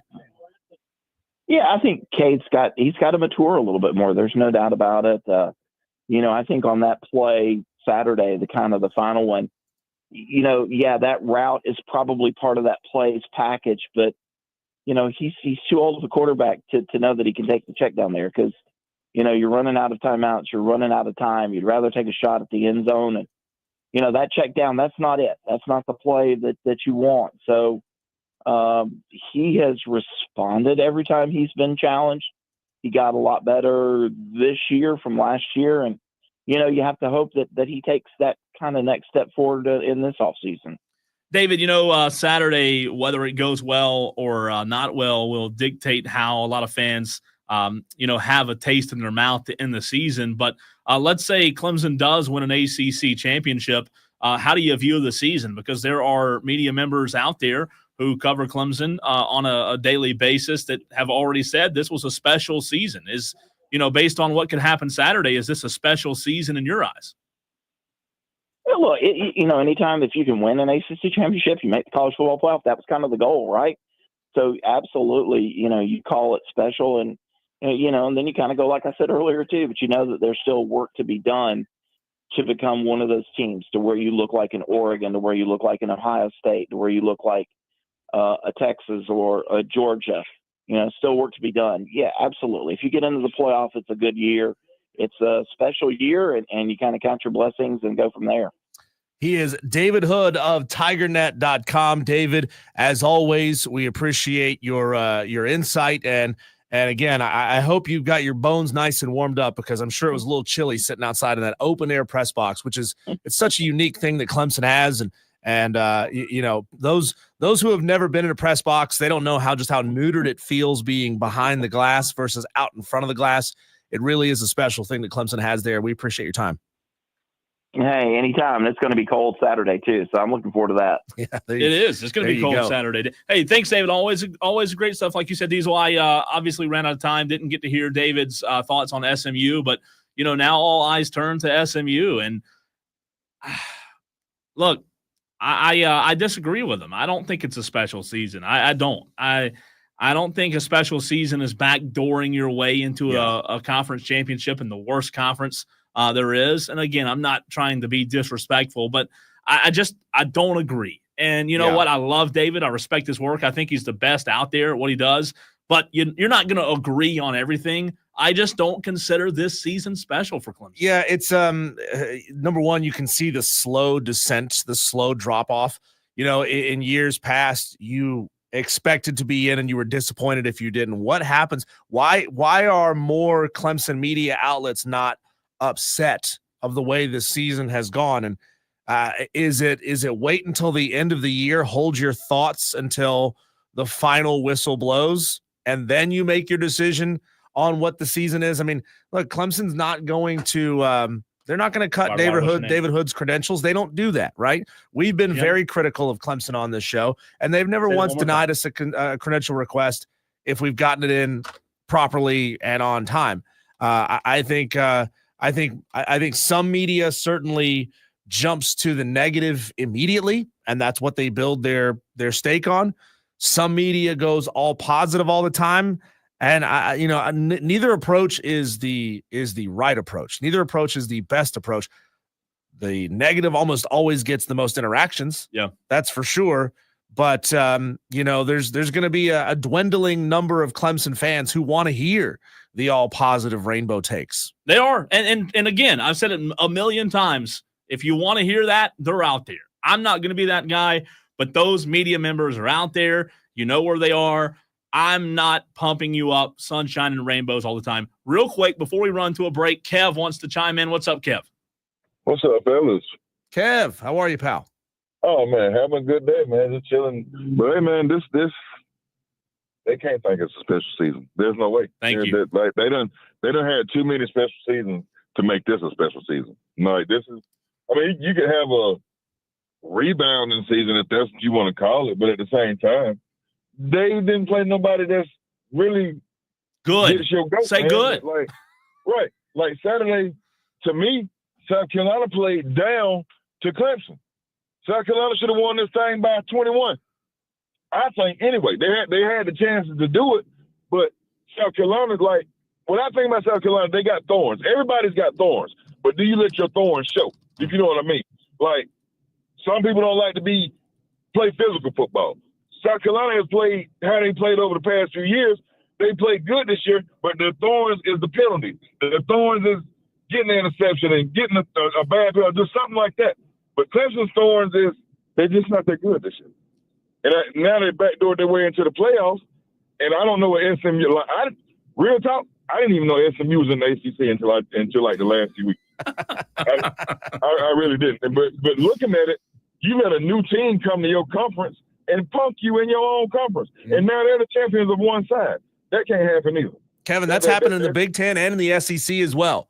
To be 100% fair on that, come in and let them slap you around. Yeah, Oregon and Texas are doing the exact same thing in the Big Ten and in the SEC. Appreciate the phone call there, Kev. Where is that truly insane strength and conditioning coach on the sideline at Clemson? That one guy that's unhinged, that dude who is headbutting players with helmets on. Clemson doesn't have that. They've got a lot of people who may want to make you feel good over on the sideline, and they don't have anybody that's really putting fight into these players. Not in my opinion, not what I'm seeing. Cole, so much to get to on the other side of the break. We do it every single day at this time. We call them our Daily Wires. Next.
The news is all over Twitter. Every time you hit refresh, a new player has entered the transfer portal. We'll talk about that in just a moment. Let's get to the phone lines and go to Patrick, who wants to talk about the Clemson and South Carolina game. Patrick, Tolos who call in always go to the front of the line. What have you got to say? Hey, man, I want to tell you guys, man, November 30th was my birthday, and let's go Gamecocks. Okay, so I just got to say this real quick, though. I feel like, man, we should have only really lost one game this season. We gave that game to Ole Miss, if you guys remember, when we was pretty much like in the 20-yard line in the opponent's territory, and Shane Beamer basically went for that 4th and 1. I feel like that pretty much kind of made it the downfall. But if you ask me, I feel like we should have beat Alabama. I feel like we should have beat LSU. Lenore Sellers, man, he let me tell you something, man. This guy's something special. I've been telling people ever since the start of the season that how special this guy is. We got a quarterback for the next about 3 years, next 3 to 4 years. Really depends on if he decides to enter the draft or not, or how he go up. But this guy's special. Look out for him next year. I feel bad for him because you're going to lose Rocket Sanders, so it's going to be kind of hard to replace that running back spot. And then that whole defensive front is really what also kept them in the games and stuff like that. But let's go Gamecocks. Thanks for the call, man. Appreciate you, Patrick. And in all likelihood, you may keep Lenore Sellers for 2 more. Most of these guys are going to the draft after 3 years, right? Cole, here we go. The buzz around the sports world. These are your daily wires. App State has fired Sean Clark as head coach. He went 5-6 this season and finished his tenure at 40-24. And you are elated. Elated. Nepo hire, if I've ever seen one. Get his ass out of there. Man. Speaking of Mountaineers, West Virginia has also fired their head coach. Wow. Neil Brown is gone as the head coach of WVU after 6 seasons. They went 6-6 on the season, and if you saw, you don't even want to look at their score from rivalry week. It was ugly. I think it was like 45-6 or 45-3. Just I think they scored 3. Awful performance for the Mountaineers. USC quarterback Miller Moss has entered the transfer portal. Wow. He says, quote, "It's time to move on." And of course, he also said, "I want to go to a team that's competing for championships." So could he come and play for the brother of his former coach? You think so? He could. He very well could. I guess not. Could Miller Moss transfer to Clemson? I guess everybody's happy with Cade. You know, he always comes in clutch and always wins the big game. So it's always good to have depth, right? If you have 30 quarterbacks on your roster, you know, you can put 11 of them on the field. You never know what's going to happen out there. NC State's KC Concepcion has entered the transfer portal. Very, very good wide receiver for the Wolfpack. He is Gonzo from Raleigh. Liberty quarterback Caden Salter will enter the transfer portal. So Liberty going to have to rebuild in that position as well, Cole. There's so many more. Most of them are like, who cares that the punter from Colorado State entered the portal? Cast-off guys maybe can go be depth guys somewhere else.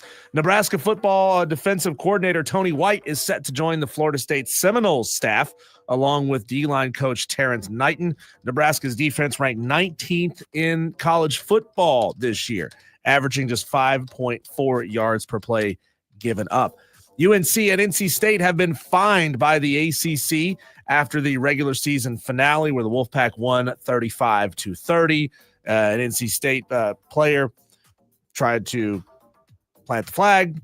North Carolina players didn't like it, and a brawl ensued.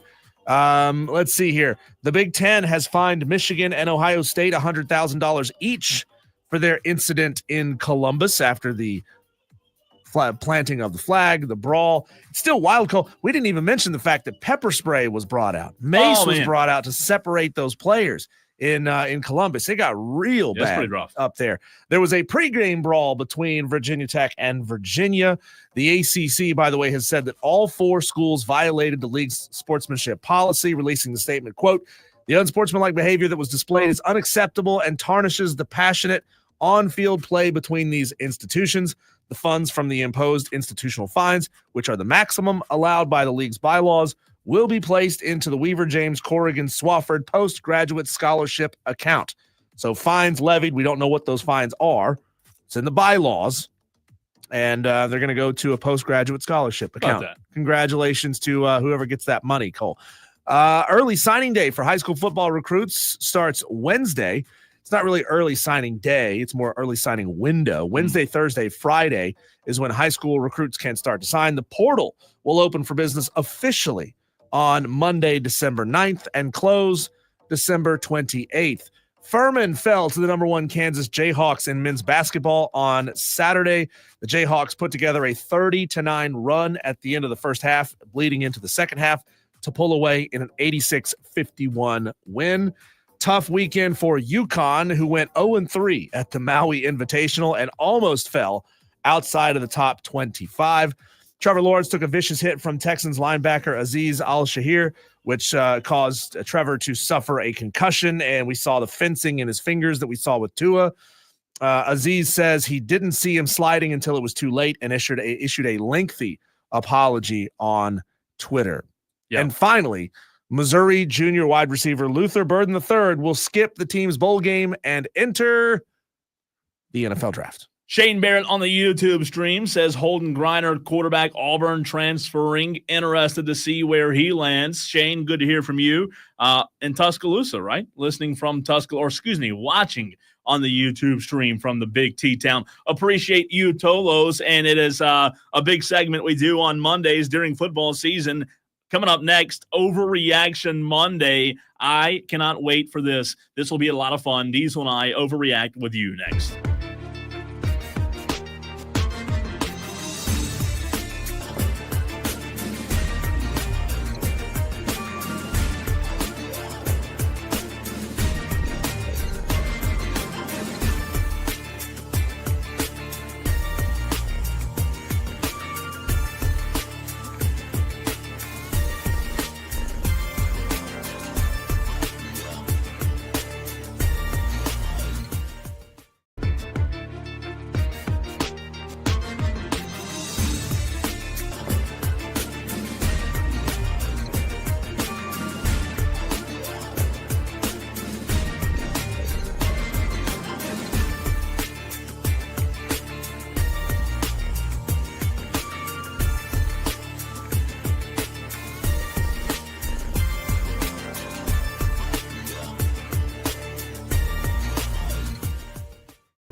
It is time to overreact to what happened this past weekend. There's no better thing to do on a Monday than overreact. It is Overreaction Monday, 5 o'clock. It is time for you, Tolos, which stands for? Turn it on, leave it on. All day, 3 to 7. It's time for you, Tolos, to react. Whatever you want to react to this weekend, you can do so. Text line's open, but you get brownie points if you call in. 844-FAN-PHONE, 844-326-3663. Diesel has some overreactions. I do as well, but let's start this thing off with the Leprechaun of Lyman, who I'm sure can overreact to a thing or two. What's up, Leprechaun? Hoo to you boys! We're playoff bound! We're the only team right now that can confidently say that. After the Irish lost to NIU, I thought they'd be eliminated, but Notre Dame came back better than ever. That didn't win. They didn't just win, they dominated. No first-round bye? No problem. We don't need your filthy conference. Time to prove the Irish are the better team and regain our former prominence. Oh, do you hear that? Is the championship calling our name? Will this be the year that the champs are finally the grand old Notre Dame? Here come the Irish! Here come the Irish! Here come the Irish! Woohoo! That gets a clap from me. I'll tell you what, that's a great way to start off Overreaction. I'm just glad that the Leprechaun of Lyman was able to punch it up and get excited for this segment. I mean, he almost channeled his inner Riley Mills and straight jabbed a player in the face. Yeah, I like what you did there. Punched it up. Yeah. Punched it up. Yeah. Texter says on the text line 71307. Not taking a jab at him. No. I'm glad he punched it up. I agree with you. Texter says South Carolina is, all caps, the football university in this state. Is that an overreaction, Texter? Because I don't know if you remember or not, Texter, but 2 or 3 weeks ago on a Friday, Diesel was out and I was by myself, and I started the show with that claim that South Carolina was very close to taking the reins of the football university in the state. And I said that it had to happen with a win this past Saturday. It did. They did. South Carolina got the win. And, it's hard to argue right now. Diesel, they've won 2 of the last 3. I know you can throw the series record out there and how many times Clemson's won overall, but we're talking about now. What have you done for me lately? South Carolina certainly has a case that they are the premier program in the state of South Carolina now. JT in Greer. I don't know if this is his overreaction or if this is just a reaction, because either way it works. He asks, how does the number 15 team beat the number 12 team and only move up to 13? I assume you're talking about the AP poll, JT and Greer. Yeah. He says it is a bogus poll. JT and Greer, my only thought here is that they value how you win the games more than if you win the games. So it's winning close in a lot of these big games is maybe the one thing that the committee is stepping back and saying, well, they're not beating everybody by 14, 20, 21 points. And the AP, you said it a couple of days ago, Diesel, that it's pretty much useless right now. I mean, we're all eyes are on tomorrow night's college football playoff rankings.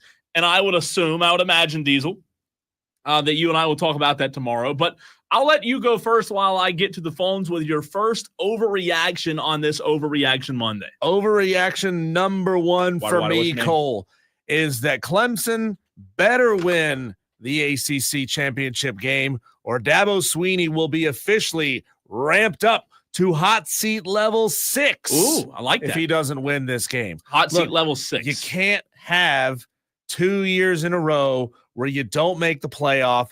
You can't be gifted an opportunity to go get into the playoff and then not win the game. As was it Kevin who texted or called in earlier and said he didn't even realize SMU was in the ACC. SMU, who's not getting any money from the ACC, who's paying their own way. Gonna win the darn thing. thing. Let them punk you and win the ACC title game. I just added an extra C there for some reason. Hot seat level 6 for Dabo. There are some fans who will say nothing he ever does could get him higher than a level 3. And they're delusional. I say nay. Results have to matter. I am a horse today, and nay, results must matter.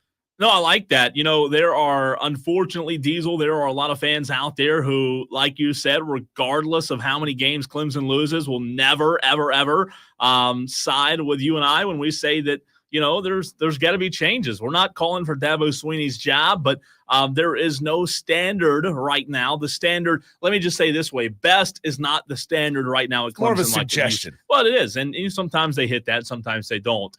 Are you ready for this?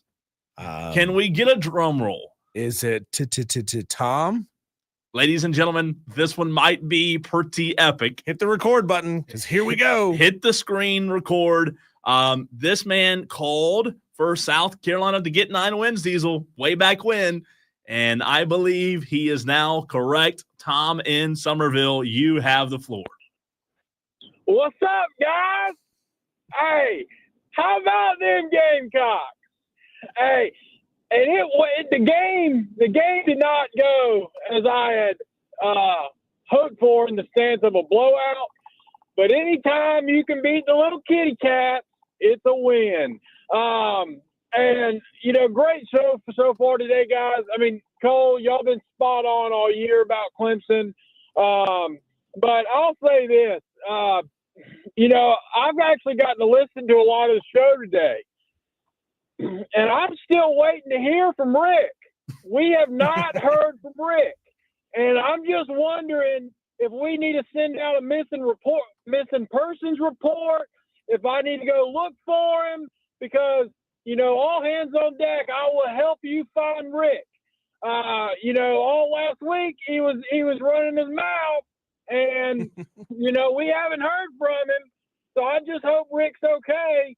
I was expecting his phone call today, and, last week, all those Clemson fans that were texting, this and that, about Gamecocks and about me and Tom, like, they all were texting, and they said, Tom ain't going to call after Clemson wins. Well, here I am. Where are you at? You can go have fun in Charlotte. It does not change the fact that the University of South Carolina is the premier football program in this state.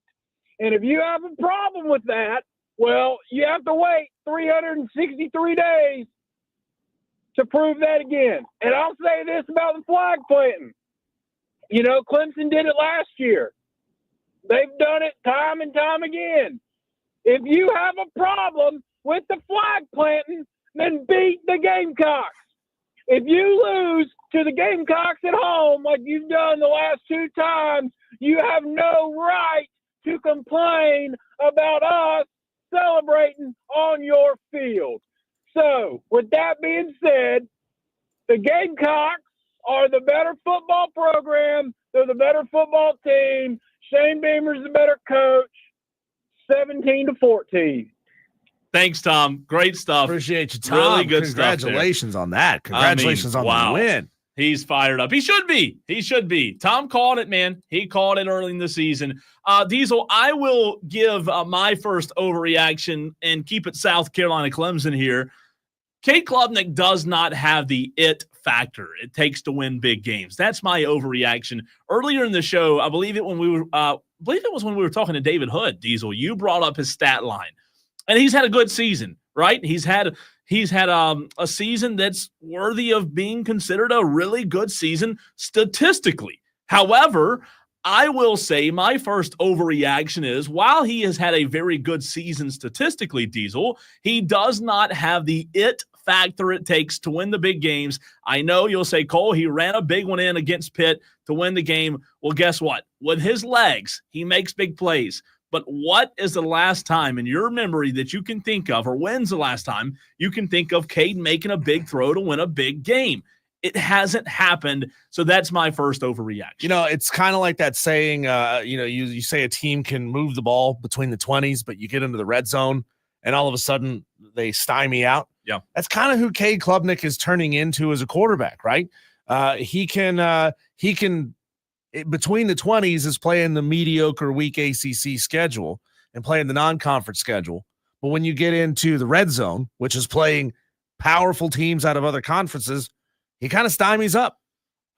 Anatola of Rock and Rolla says the it factor, man, he ain't got the functional factor. Look, he's a good quarterback, but that's all he is. He can make all the throws, but you don't trust him to get it done when it really matters the most. And he makes boneheaded decisions at the end of the game, man. You just can't make that throw right there. Dabo kind of called him out and said, look, we told him to throw it away or throw it to the end zone, and he didn't. So that's my first overreaction. Your turn. Texter says Ryan Day is in the molting lava stage. Okay. Molting lava stage, where like lava's falling off of you. Molting, like a bird molts and loses. Anyway, my overreaction number 2, Cole, is just go ahead and sign the paperwork, Dave. Give Dave, I'm talking about Canales, by the way, an extension. The Carolina Panthers could and should be on a 4-game winning streak after having their hearts broken 2 weeks in a row. Look, we all thought Bryce Young was DOA. We all thought that dude sucks and can't get it done in the NFL. Yeah. He has now given us back-to-back really good performances. Oh, yes. He only threw the ball into the end zone one time yesterday. I was at that game, by the way. But Bryce Young finally looks good on the field. Not great. I mean, he's not epic by any means. But he's good. But he's good. He's much better than he had been in the previous season and 3 quarters. So Dave Canales, it took some time. We all kind of wrote you off and said, yeah, you were a quarterback whisperer somewhere else, but you couldn't get it done with Bryce Young. But Dave Canales has shown that he really can fix Bryce Young. We'll see how far this thing can go. There are still the limitations of him being 3'2" and 16 pounds soaking wet. It is what it is. But let's see. I'm actually hopeful as a Carolina Panthers fan about how good Bryce Young could be. So give Dave Canales an extension. I like that. I know we'll get into it in the very next segment, but that was heartbreaking yesterday. The way that, just gut-wrenching. It was. The way that ended. We'll talk about that in the next segment. But my second overreaction, Diesel, as we're still taking text 71307 and phone calls 844-FAN-PHONE, 844-326-3663. Clemson's in deep trouble in their philosophy for the next year, Diesel, because they have lost over the weekend their 7th. Not 1, not 2, not 3, but 7th 2025 commit. Dabo's losing them like flies. What is it? Bum, bum, bum. Another one bites the dust. Well, right now, I like that. Yours is better than mine. A lot better. You're a rock and roll guy. Diesel, Clemson's in deep trouble, man. They 7 2025 guys they've lost. What are you going to do, Dabo? Are you going to go use the portal to make up and fill in some holes where you're going to have holes? That's unacceptable. Regardless of what happened on the field Saturday, losing to your rival at home again, where you won the turnover margin and lost, just that right there, losing your 7th 2025 commit, that's embarrassing. Clemson currently, and anything can happen, right? Because we know that the early signing day starts on Monday of next week. Anything could change between now and then. But as of right now, Clemson is projected to be 29th in the country in their recruiting rankings for the 2025 high school class, puts them squarely between SMU and Kentucky, behind Mississippi State, Rutgers, Maryland, and all importantly, behind the South Carolina Gamecocks. Is that the best? Or they are? I mean, that's the best of the standard, right? I mean, is that the best? I mean, let's call it. Let's ask it. Again, Georgia Tech's got the 17th highest class. Georgia Tech stole one of your guys by offering him like 20 more bucks than you were willing to give him. Diesel, your third overreaction after I read Virgil's comment on the YouTube stream. I'm a Gamecock fan listening from Athens, Georgia. Love the show. We love you, Virgil, and appreciate you listening. No conference, given what we've seen over the past week, 2 weeks, Cole, no conference should get more than 2 teams in the college football playoff. Go ahead and make it a bylaw. You can't have more than 2 teams in. Like, look, Texas finally showed us that they were a legit football team because they absolutely shut the Aggies down. We had big time question marks because they hadn't really played a super tough schedule this year, and they got it done. Oregon looks really, really good, But outside of that, Cole, everybody has massive warts. We've had this swing from 4 or 5 teams from the SEC down to maybe just one team from the SEC. That was as Georgia was just about to get beat by Georgia Tech on was that Friday night.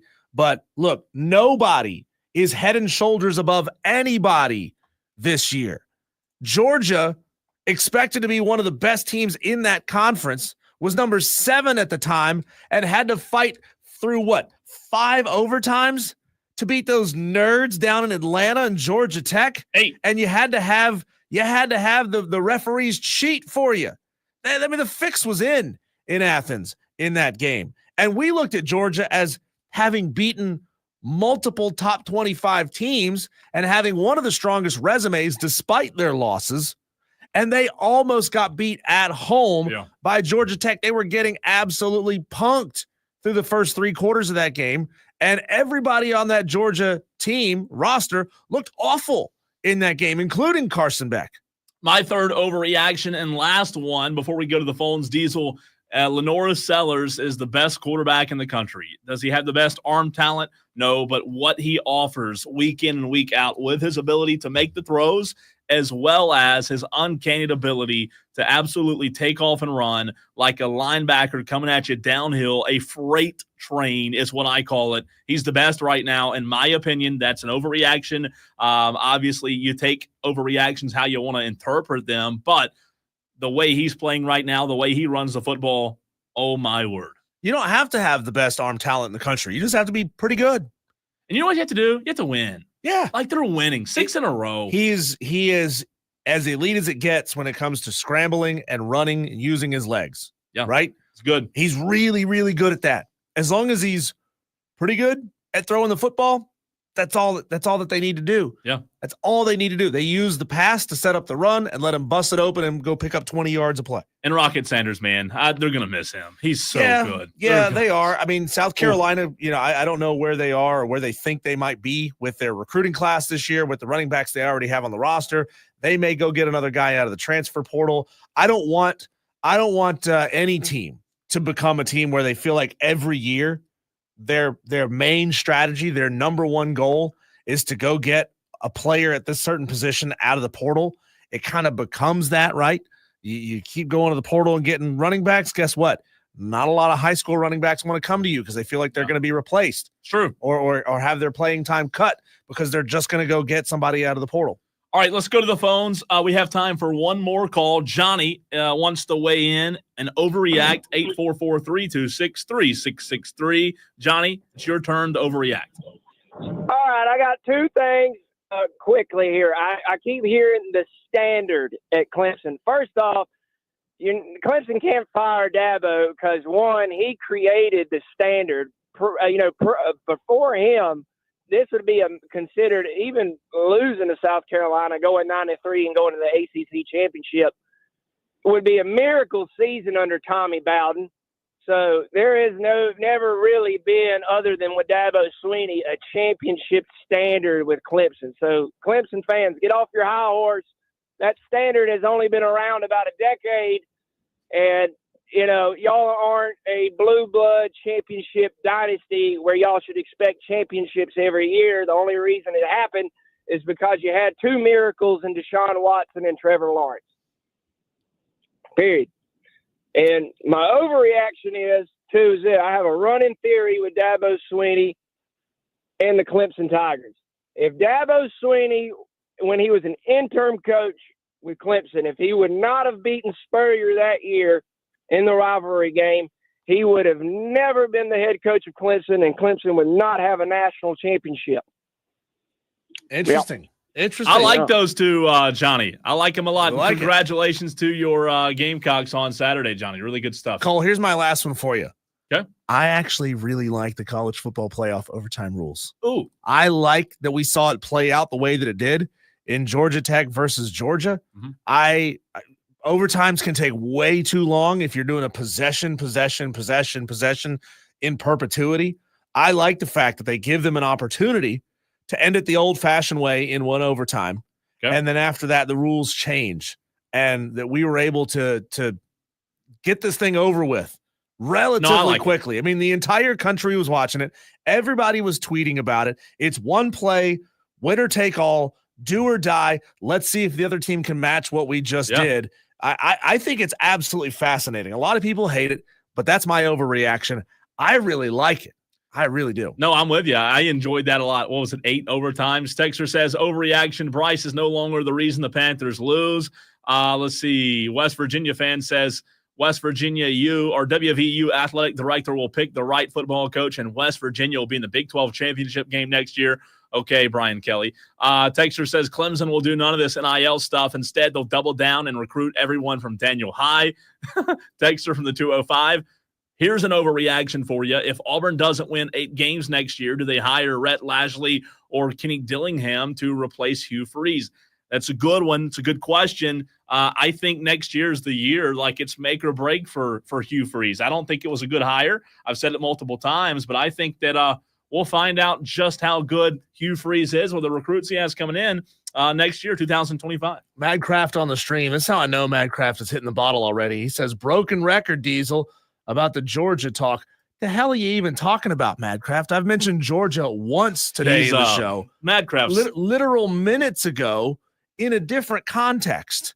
What are you talking about? He's kind of worked up today. I understand. It's a tough day for Madcraft. When we come back, Cole, let's get into that Panthers-Bucks game that I was at last night, and I'm going to tell you why it's the best outcome that could happen for the Carolina Panthers. That's next.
Moral victories absolutely are a thing when you are as down bad as the Carolina Panthers have been for the last couple of seasons, Cole.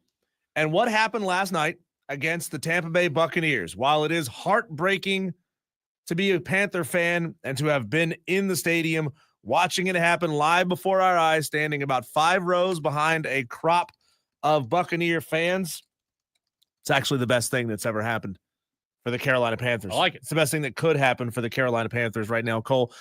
They just went toe-to-toe with 2 really good football teams in back-to-back weeks with Kansas City Chiefs and the Tampa Bay Buccaneers. They lost both of those games in heartbreaking fashion on long field goals. We had our conversation last 2 weeks ago with what was his name? The breakdowns guy? Baldinger. Brian Baldinger. And he said, no, if you're the Carolina Panthers, you need to go out and win football games. You need to create a winning culture in that building. Well, guess what, Cole? They did create a winning culture, a vibe, at least. They looked really good against those teams. And we've seen Bryce Young step up and be a better quarterback these last 2 weeks than he's shown us for the entirety of his career. And you're preserving a better spot in the draft. We talked about that last week coming off of the Chiefs win. Sorry to be a broken record and bring that up again. But it's absolutely true. Winning games hurts your draft stock. And we talked about that with Brian Baldinger as well. That day we had him on just a couple of weeks ago, because I think I asked him the question about how do you balance, like trying to get a better pick, but also trying to build a winning culture. And if you remember, his answer was there is no balance. You win games. It's true. Which, look, I'm not pushing back on that. However, while he played the game, and I respect his opinion, the reality is, in order to build and get draft picks, like Mark Schler told us a couple of weeks ago, Diesel, you've got to have good draft picks. Like, nobody wants 8 guys from the 5th round, and the Panthers, as good as they've looked over the past few weeks, here's what can be true at the same time. You can still lose games. You can still get a high draft pick, but you can also still be playing better. Yeah. And they're playing better. You saw that. We saw that yesterday. Yeah. It was a heartbreaking game, the way that game ended with Thielen. Man, what a catch. The biggest difference here is the Carolina Panthers now shouldn't feel like they have to burn one of their 1st or 2nd round picks on a quarterback. They shouldn't feel like they have to. Now, they may go out and find somebody, depending on what they decide to do with Andy Dalton. If he sticks around, great. If he doesn't stick around, if you let him go, whatever the decision may be there, you may feel like you need to go get a serviceable backup in the meantime, but you don't have to burn a 1st or 2nd round pick on it. But Cole, I'm going to tell you, I saw that stadium come back to life last night, especially when you compare that to the last game that I went and saw at that stadium, which was 2 years ago when they faced Kyler Murray and the Cardinals, when it was a completely lifeless stadium. Yeah. When the boo birds were flying from all over the stadium, it was a different story in that football game last night. Sure, there was still a lot of red, a lot of Buccaneer red in those stands, Cole, but the Carolina Panthers fans got loud when they needed to, even though it was only an 80% capacity filled stadium at that point. But I'm genuinely proud of the development Bryce Young has undergone since being benched for Andy Dalton and then coming back in to play. It's like he's stopped treating the NFL like it's a homework assignment, and he's just going out there having fun. Well, that's what Baker does. If you see Baker's success, he's having fun. He has fun, right? And he goes and plays ball. The conversation since he was still at Alabama and going into the draft. Oh, look how smart he is. Look how fast he processes things. Look how well he did on this Wonderlic test. I don't give a rip. Yeah, a score on a Wonderlic test, never threw a touchdown. A score on a test, never scrambled and picked up 15, 20 yards like he was doing last night in that game. There was no better throw, though, in the second quarter when the pressure came, pocket collapsed. He rolled right to the sideline, off balance, threw it the Trimble for like a 30-yard gain. Play. I mean, that was unbelievable. And I'll tell you this, they're getting more production from other guys, too. Yeah. Like, they're actually getting production. And, again, they're not winning games. They lost the Chiefs, lost the Bucs, but they're playing better. A couple of missed field goals yesterday. And, I think this team's headed in the right direction. This just a terrible way to end. It was the running back that fumbled the game or fumbled the ball at the end. I think it was Chuba, wasn't it? Yeah, I think it was. And Diesel, you don't fumble there. The Panthers probably go down and win it, but go down and win the game. It was a tough way to lose, but ultimately, you're right. They're better off for it because they have a higher draft. Yeah, Roadmaster is saying exactly that on the stream. He's saying Eddie Pinheiro missed those kicks on purpose. He may have. He was pulling them left all game. I don't understand. There was one or two he put right through the middle, and that's great. But he was pulling them left constantly through that game. And Cole, look, as much as Bryce Young has really stepped up, Adam Thielen, since coming back from his injury, has stepped up in a big-time way. Playing well. There was that touchdown that got overturned at the end of the second quarter that was absolutely a catch. Yep. I mean, from where we were, and I think you've had those seats before. I think they're company seats. From where we were, I was looking right down the end zone line, and that was absolutely a catch. He got a knee, and he got an elbow down with control of the football. I don't see how you overturn something like that. The stadium absolutely lost their minds. So that play that call doesn't get botched. Pinheiro doesn't miss 2 kicks. We're talking about a very different outcome. And how about the run by Bryce midway through the second quarter? By the way, if you go back and watch and break down that play, Bryce Young, the touchdown run that they took a long time to review. Yep. Bryce had time in the pocket. Like, he had a solid 3 seconds. Looked, went through his progressions, no one there, saw a lane, took the lane, and ran it in the left corner. And I'm telling you, man, like, I'm not overreacting. That was the last segment, but he's just seeing the field in a different way. I also think the protection matters. It just seemed like at times yesterday he had a little bit more time. Diesel, that offensive line still has a lot of room to improve. But I think after watching this, yeah, you want to get receivers. Yeah, you want to get guys that are playmakers. But I think you got to go offensive line first. I think if you can build that offensive line and give him a solid line to play with, I think you saw yesterday that if he has time, he can go make the plays. I would start by building a big offensive line around Bryce Young. So I'm going to look and see here, Cole, who are the best offensive linemen in the 2025 Just draft? go to Iowa. Somebody in Iowa, there's an offensive lineman up there that's good. Yeah. Or Notre Dame, right? Notre Dame's got 1 or 6. But they're always those big corn-fed boys up north. He's just playing well, man. I think as of right now, the projection is Carolina at 5. Like an interior defensive lineman from Michigan, Mason Graham. It looks like maybe their number 1 prospect there, if I'm reading that correctly. I don't know about that. Position labeled as DI, defensive interior, I think. Yeah, he kind of reminds me of – I've never seen it labeled as DI before. Kind of reminds me of Mozzie Smith out of Michigan a few years ago. Very similar player, big run stuffer, in the gap kind of guy.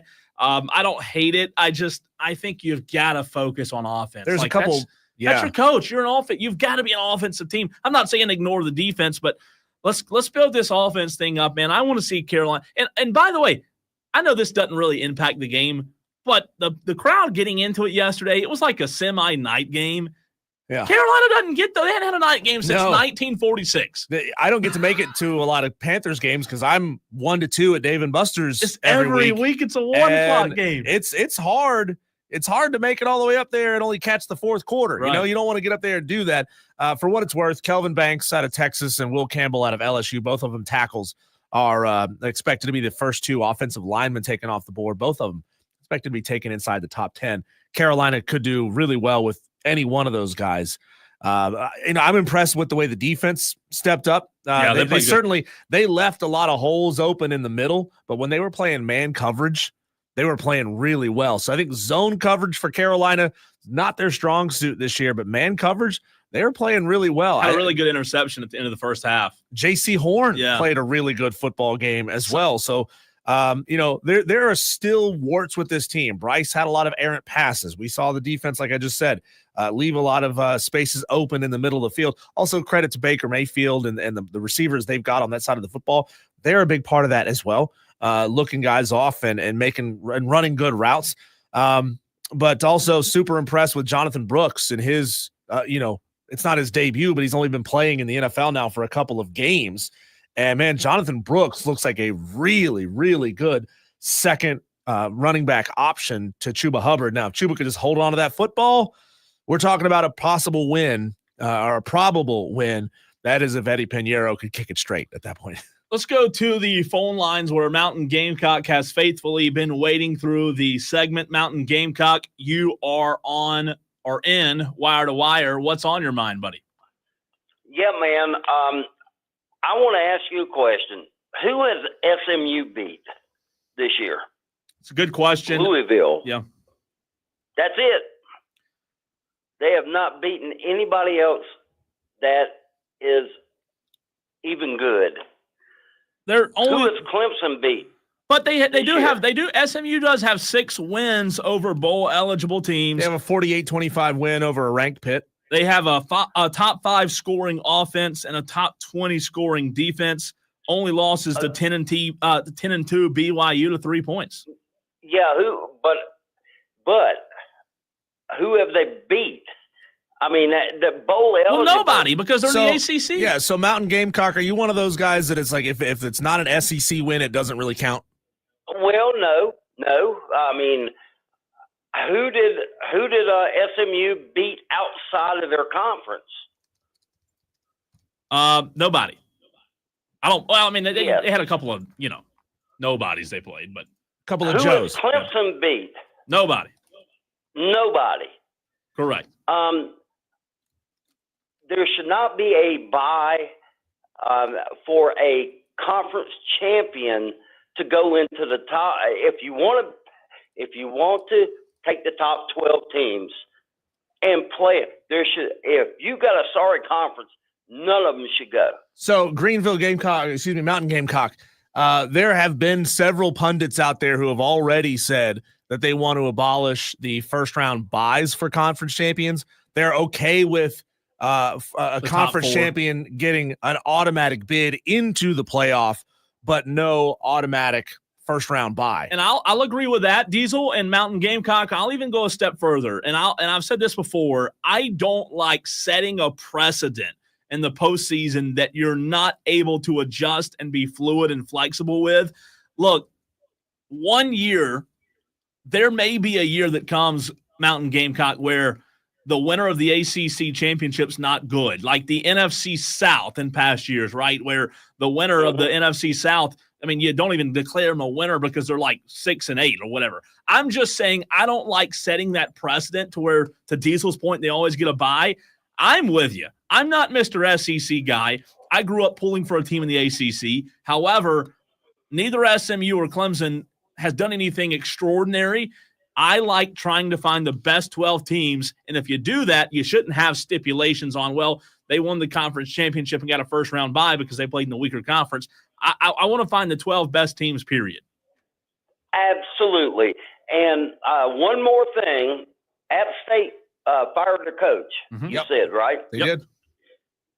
Your man should be Sean Elliott as the head coach at App State out of South Carolina. He came from App State, offensive line coach at South Carolina under Spurrier, went to Georgia State and went crazy there with great teams.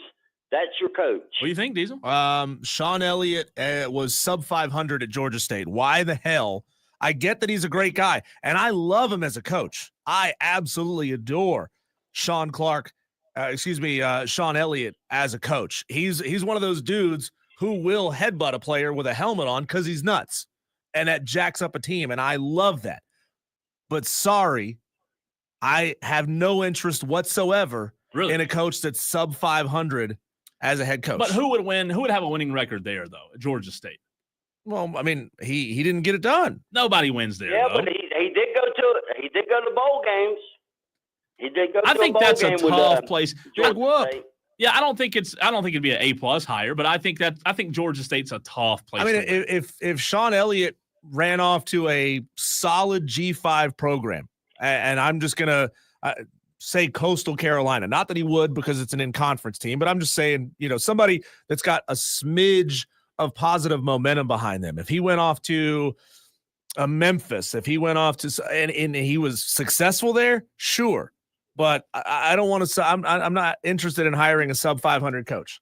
Well, all I got to say is Sean Elliott would have been a better coach than Will Muschamp. I agree with that. Yeah, you got a point there. Well, yeah. he was the coach. Hey, Appreciate great you. stuff, Mountain Gamecock. And look, I know you're not high on him, but I think it'd be a good hire, not a great hire. Yeah. I think he did as good as a job as he could have done at Georgia State. He coached South It's an Carolina. incredibly tough place. It's a tough place to win. You know, he played Clemson when he was the coach at South Carolina. He played Clemson that year closer than South Carolina played Clemson a lot of years. He also had 7 years at Georgia State, by the way. 7 years where he waffled between 7-5 and 2-10. Okay.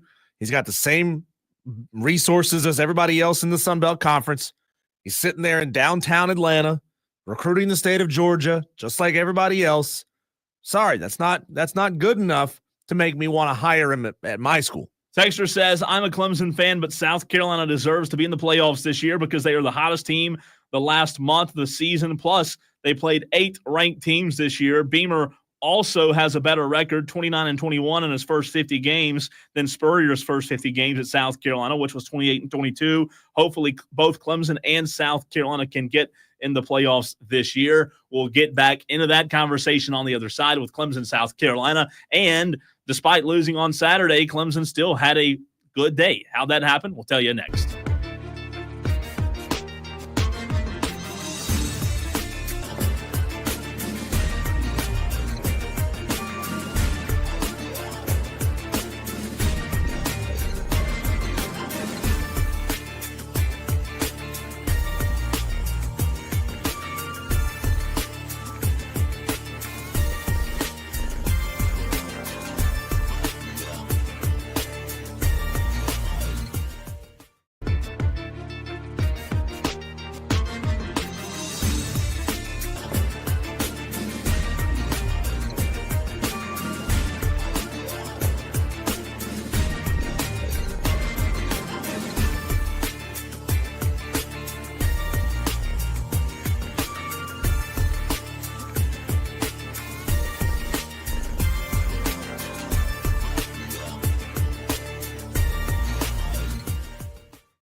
213 Tolos in the stream right now on Twitter, Facebook, and YouTube, where you can watch the show live every day, 3 to 7. You turn it on and leave it on. That's what a Tolo is. That's exactly right, Madcraft. Good banter all day today on the stream. I evidently am avoiding questions. Madcraft says, I'm telling you, you have not given me a single thing to disprove my arguments. Why would I waste my minutes? Madcraft, number one, Diesel and I are doing a live radio show. Number two, I have a phone here, a screen here, a screen here, another screen here, a screen here, a screen here, a screen here, and a screen here that I have to, during the break, do things on. I don't have time to sit here and chat 45-minute worth of answers, but if you would call in, guess what? We discuss it on the phone lines. 844. Knock it out in like 4 minutes. Yeah, we could do it right now. 844-FAN phone. You know the number. I don't have to tell you the number, but I don't have time to sit here and write a biography, 6-paragraph essay like I did back in the day. Well, no, that'd be a lie too. About why you can just get ChatGPT. That's right. For you. I don't even know what you're asking. That's the question. I don't even know what you're asking about Miami. I'm avoiding questions. Well, here's the problem. I don't know. You're not telling him what he wants to hear about Miami. Ergo, you're a hater of Miami. You don't like Miami. You're not making the right points about Miami. You're not telling him what he wants to hear. He said, you're making me look I have no desire to make you look stupid on the radio. Who have I made look stupid on the radio? Name one person. I'm not trying to make you look stupid. We make ourselves look stupid. Yeah, and that's fine. I want to debate. I've been chatting with you this whole time. I have a time to spend to send a sentence worth of messages, Minecraft, but I'm not trying to make you look stupid on the radio. Nobody knows your real name. I'm not going to make you look stupid. I can guarantee you, if you call in and ask me a question, I'll answer it. I'm no intent to make you look stupid. None. Zero. Call in. Ask the question. Ask 6 questions. I don't care. You can do it this segment or next segment. We're talking college football, but my intent's not to make you look stupid. I just don't know what you're genuinely asking. If you want me to tell you how great Miami is, I'm not going to do that because I don't think they're great. I think they're vulnerable. I've said it all year long. Diesel and I have talked about it, but again, just call in and ask. Nobody's intent is to make anybody look stupid. Diesel and I, we do a good enough job of that every day, right? Texter says, Lefty Tiger, does the winner of SMU and Clemson get a bye, even though they are ranked so low? Well, if they are the 5th highest ranked conference champion, the answer is no. Yeah. Just depends on what happens around them and the rankings around them. And they'll probably end up being the highest ranked, right? Yeah. I mean, you look at the way it stands right now, Cole. Oregon, if the season were to finish right now, Oregon would get a bye because they'd be the highest ranked Big Ten team. Texas would get a bye as the highest ranked SEC champion. Let's see here. Who's ahead of them? SMU would obviously be ahead of them if they won. Let's see. Boise State, in all likelihood, would get the bye because they are ranked number 10. Arizona State out of the Big 12. So by default, if Clemson wins that game, they will be the 5th highest ranked conference champion and would not get a bye. Michael in Simpsonville texts the show and says, can you please chat with me? Butt hurt, LOL, says Michael in Simpsonville. Good stuff, man. Again, nobody's trying to make anybody look stupid. We're having debate. Cole, when we come back, we had a really spirited conversation earlier in the show about all the flag planting that went down in college football this past weekend and all the brawls and all the fights everywhere, just how bad that is for college football. Yet, a fill-in host who's been on this station many times before, some of you will remember him, has actually said, no. All of that is a good thing for college football, and here's why. What did he have to say, and are we buying it? That's next.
Cole, I'm watching a supercut right now of all the different on-field antics that led to brawls. Yes. Over the weekend. I'm watching Florida getting in a brawl after somebody from Florida tried to plant a flag.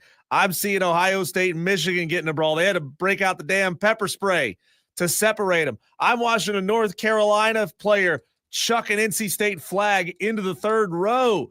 I'm watching an Arizona State Sun Devils spike a trident into midfield. Let's be real. That's the coolest one, right? Out of all those, yeah, everybody can plant a flag, but not everybody has a damn trident to spike into the field at Arizona. Absolutely crazy scenes that we saw all across college football this past weekend, not to mention the brawl that happened between Virginia Tech and Virginia, and the guy from Notre Dame who punched a USC player in the face who was wearing a helmet. When will people learn to stop punching somebody in the head that's wearing a helmet? That's stupid. But hey, it is what it is. We saw an ugly scene play out in a lot of different stadiums.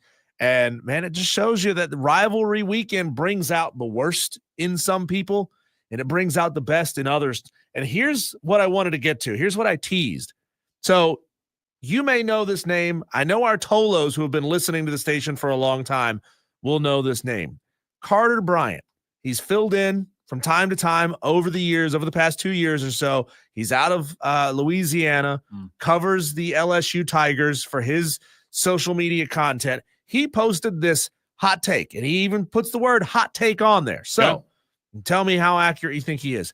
He says all this is actually good for college football because it's players showing they care about the brand and their university traditions in the NIL and transfer portal era.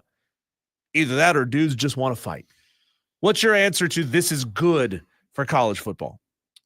I think part of his statement can be true, but also part can be false. I don't think it's good for college football to see brawls.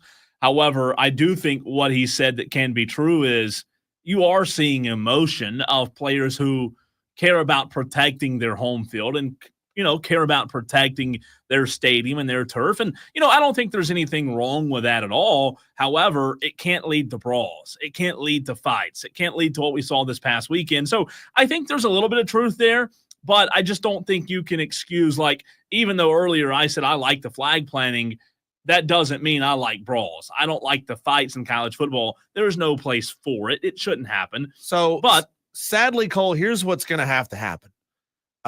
We're going to have police presence at every single stadium, every single week. I'm talking 30 to 40 uniformed officers stretched right across the field, and players from team A, you go to that side of the line of police officers. Players from team B, you go to the other side, and now you're separated by uniformed police officers with weapons. And that's what we're going to have to do to keep these idiots from planting flags, from taking helmets off and swinging them at each other, from getting into fights, Cole, because I don't know about you. I watched all these videos, every single one of them. And in almost every single one of them, I saw a dude go down on the ground with a crowd of people around him. Sometimes it was their own players going to pick him up. Sometimes it was players from the other team crowding around him. And look, I understand that I sound a little bit like Rob Brown right now, saying that inevitably the worst is going to happen. But Cole, what's to stop a dude on the ground with 4 or 5 opposing players around him from stomping that dude out? Yeah. It's somebody, well, it's 5 somebodies having the wherewithal to say, you know what I shouldn't do right now is stomp on this guy like I'm in a gang fight on the street somewhere. No, I get it. It's tough. And it's very, very, very close from becoming that. Luckily, what we saw this past weekend, as far as I know, none of those instances became that, Cole. But you got 300-pound dudes wearing helmets, punching each other, taking their helmets off and swinging them at each other. Somebody's going to get killed doing this. And all you people who are like, I love it, I think it's great, you don't want me to plant the flag, then beat me. What happened? Y'all are going to be also right there with me saying how terrible it is that some mother. Do I sound like that, by the way? Sometimes. That some mother and father are burying their child because somebody else he's never met on the other sideline wearing a different colored jersey from him couldn't control his damn emotions and swung a helmet and bashed him right in the side of the head and killed him on the field. This is how these things progress. It gets more violent and it gets worse and worse and worse. And all you idiots who say things like, this is actually good. I think it's great. Stop me if you don't want it to happen to your field. You're just waiting for it to happen to your stadium. You're waiting for it to happen at your stadium, and then you'll clutch your pearls and say, I'm appalled. Prayers up for the families. Stop. Going to get to the phones, but I do want to get to what happened on the chat. We did get an agreement from Madcraft that if we got 15 texts, everybody on the stream, like Mark, Hello Ducks, Roadmaster, a few others, were trying to get Madcraft to call because we talked earlier about the big disagreement we've had. So Madcraft says, I don't think you can get 15. So he says, okay, bets on if we can get 15 texts of Tolos wanting to get Matt on the phone to debate Miami, he will call in, but we have to get 15 texts in order for Matt to hold up his end of the bet. 71307. Start your text with the word fan. Tolos, don't let me down on this one. I want to get Matt on the phone. Madcraft is probably our most faithful Tolo when it comes to turning it on, leaving it on. We've got to get him on the phone. So if we can get 15 texts asking Mad to call in, he said he would call in. Crazy Ralph wants to weigh in. 844-FAN-PHONE. What's up, Crazy Ralph? Yeah, it's been a long time. I've been out of the area for about a year, and I've been waiting to call back, and that I didn't even know that you guys had a new guy in there. So there he is. He's alive. Yeah, I'm back there, baby. I'm better than ever. Let me tell you something. I'm gonna go ahead and eat a little crow here. Diesel knows all about it. I've never been a fan of Shane Beamer. Been pretty hard on the guy for the last several years, and rightfully so, because most of the time he acted like a friggin' moron until this year. But now that we got Lenora Sellers, he's covering up all the blemishes of Shane Beamer. Now, Shane's doing a pretty good job building that program, but the first thing he needs to do at the end of the season is fire Darryl Logains, or the ship is going to sink. I'm telling you right now. These teams, they're going to stack the box up against Lenoris. They're going to figure it out. He's not going to be able to go anywhere. So we got to get somebody in there that knows how to utilize this kid. You know what I'm saying? And the other thing I wanted to say today is, and I agree with Diesel as well on this this nonsense around the 50-yard line after these games. Man, somebody's going to get their skull busted wide open, and somebody better put a stop to it. One of our Gamecock kid fans the other day got manhandled by a bunch of Clemson players, and he deserved it because it was just complete jackassery at the end of the game. Now, somebody has to put a stop, because not only will a player get hurt, but some kid's going to get hurt. So anyway, I'm back in town, fellas. I'm going to be calling again, and like I said, hats off to Beamer. I said 3 wins at the beginning of the season. He gave me 9. So he is off the hot seat. I'm a fan as of now, but if he doesn't fire Logains, I'm out. Talk to you later. Appreciate you, Crazy Ralph. He's got a very good point there. You got to have an offensive coordinator who can put together plays that look like busted plays, that look like designed runs, and you got to improve Lenora Sellers' passing ability enough to force defenses to not stack the box against you. But you know what? He's been really good. He's been really good and get out of those situations, right? But when everybody starts to game plan for that, it certainly makes what Lenora Sellers wants to do and is good at more difficult. My point is, think about setting it up like a reverse play action, right? If you can throw over the middle, throw over the top, it prevents linebackers from being able to crash down into the box, which then opens up lanes for you, Lenora Sellers, to create with your legs. But Clemson game plan for 2 weeks for him and still couldn't stop him. I told somebody this weekend. He's that good. He's that good. Here's the deal. I had a lot of Clemson fans over the weekend, good friends of mine, so frustrated with the tackling, the arm tackling, and their inability to stop Lenoris. And I get the frustration. However, at some point, you can't get mad that when you put your hand in Steph Curry's face, he still makes 3-pointers. You've got to give the dude credit. He's done it against everybody this year. Everybody. Missouri, A&M, Clemson. So, yeah, Clemson did not prepare for the Citadel the way they normally prepare for other teams. They game planned extra for Lenora Sellers, and he still beat him. He still ran all over him. You can't tackle the guy. So I think that, like, at some point, you've got to just give Superman props. Cam Newton, you game plan for him all you want, but he still ran over you.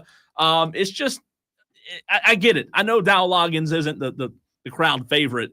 However, I think he might have won a little bit of that favoritism back in the past few weeks. Appreciate finally getting Crazy Ralph back on the show.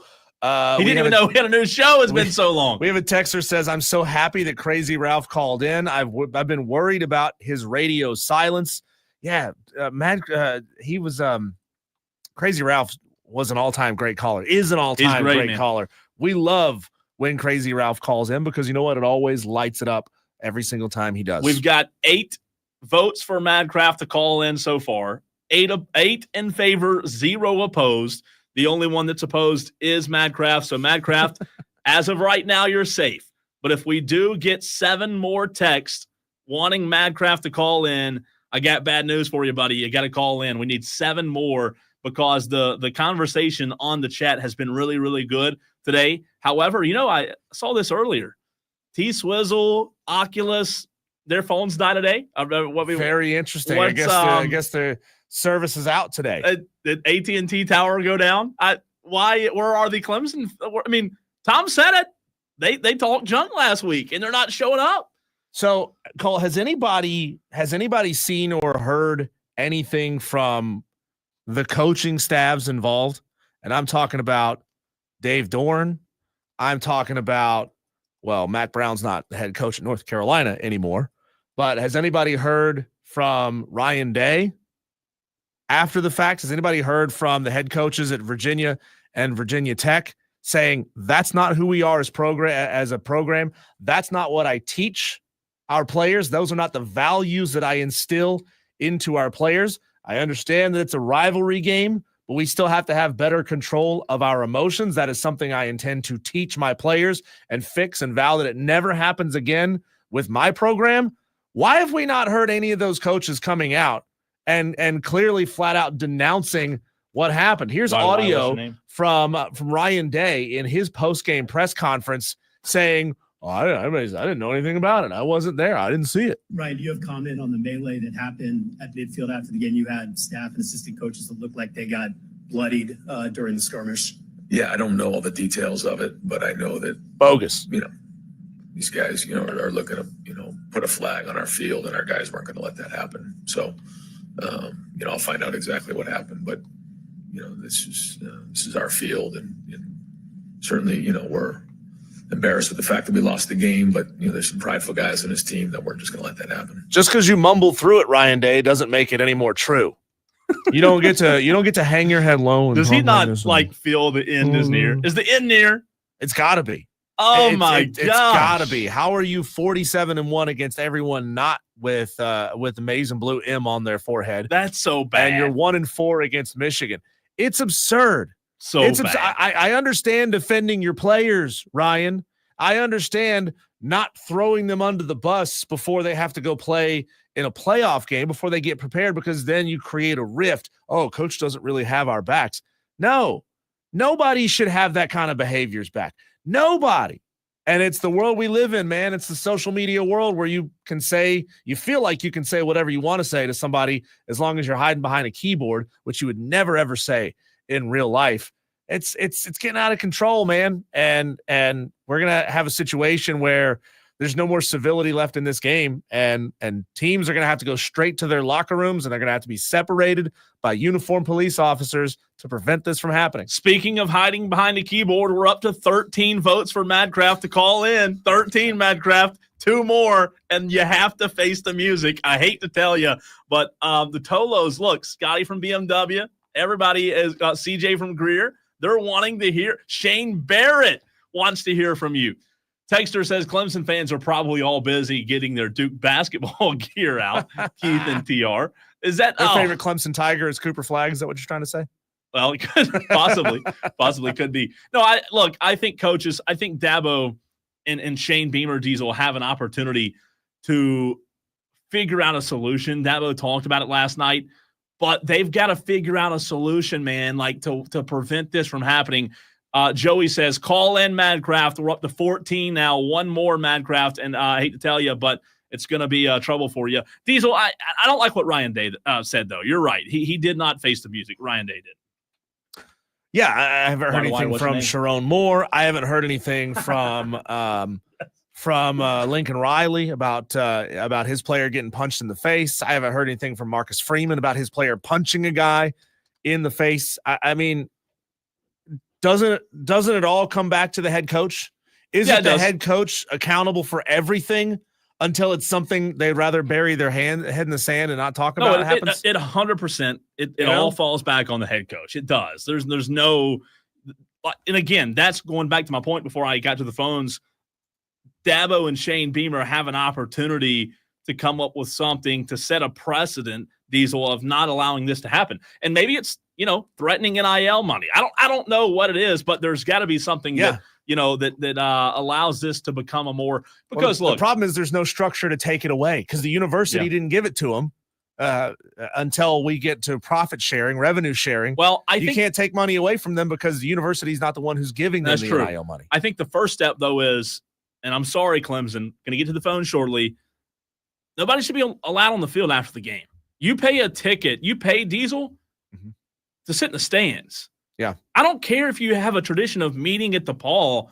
Sit your butt in the stands and leave like everybody else does. I think it was Mark L.O. Ducks who texted in earlier and saying, why can't schools keep fans off the field, like from rushing the field? I was like, is it that they can't or is that they won't? That's right. You're right. No, because I agree with that. They kind of, even though there's a fine for it, they kind of like seeing themselves on TV with 50,000 fans standing at midfield. All right, Diesel, the people have spoken. We have had the texts that have come in, and we hit 15. Lefty Tiger was the final straw, and because of that, our favorite Tolo, again, I don't want to say that because then other Tolos will get mad. Madcraft has called in. Madcraft, the floor is yours. I am going to answer every question you ask. Well, first off, I am the favorite. Okay, you are. Okay, he enters Rome like a conquering hero. No, I just want to. I'm trying not to be repetitive. Broken record over here, but so you're saying you don't think Miami should make the playoffs? I do not think they should make the playoffs. No. Okay, who should replace them? That's a good question. That's a fair question. Let's look at the teams that are on the bubble, Madcraft, right? Well, let's first address Miami. If Miami doesn't play for the ACC championship, which they're not, which means they're not going to win it, they would have to get in. 10-2. That's right. They finished 10-2. They would have to get in with an at-large. I can't say that a loss to Georgia Tech and Syracuse are good losses. Can you? They were barely losses. Now look. Now at the same time, those teams were. But Georgia Tech was 7-5. Syracuse was 9-3. Okay. Alabama lost to 6-6 Arkansas, and they only scored 3 points. 3 points. Yeah.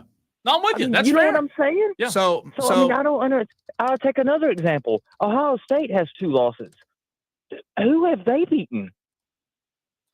Madcraft, what has Miami done defensively that tells you they could stand up to a playoff opponent? They gave up 34 points to Virginia Tech, 38 points to Cal, 45 points to Louisville, 31 points to Duke, 28 to Georgia Tech, and 42 to Syracuse. Are you telling me that Miami defense would hold anybody in that playoff under 50? The Big 12 and Big 10 play with no defenses, but they got into the playoffs. But how many decades did we watch that happen?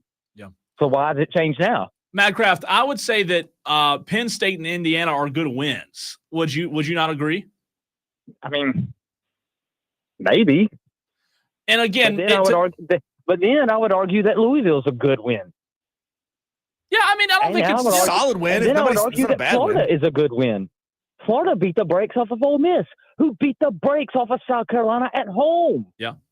No, that's a fair argument. However, my only thing, here's my thing about it is there was never a 2-loss team sniffing the playoffs until last year. And we're in a whole new playoff structure. And hold on. And they shafted a ACC team to put Bama in, an undefeated ACC team, right? That was the only time a 2-loss team ever even stick it. So now that we've gone to 12, Why should a 3-loss team even sniff it when there's 2-loss teams?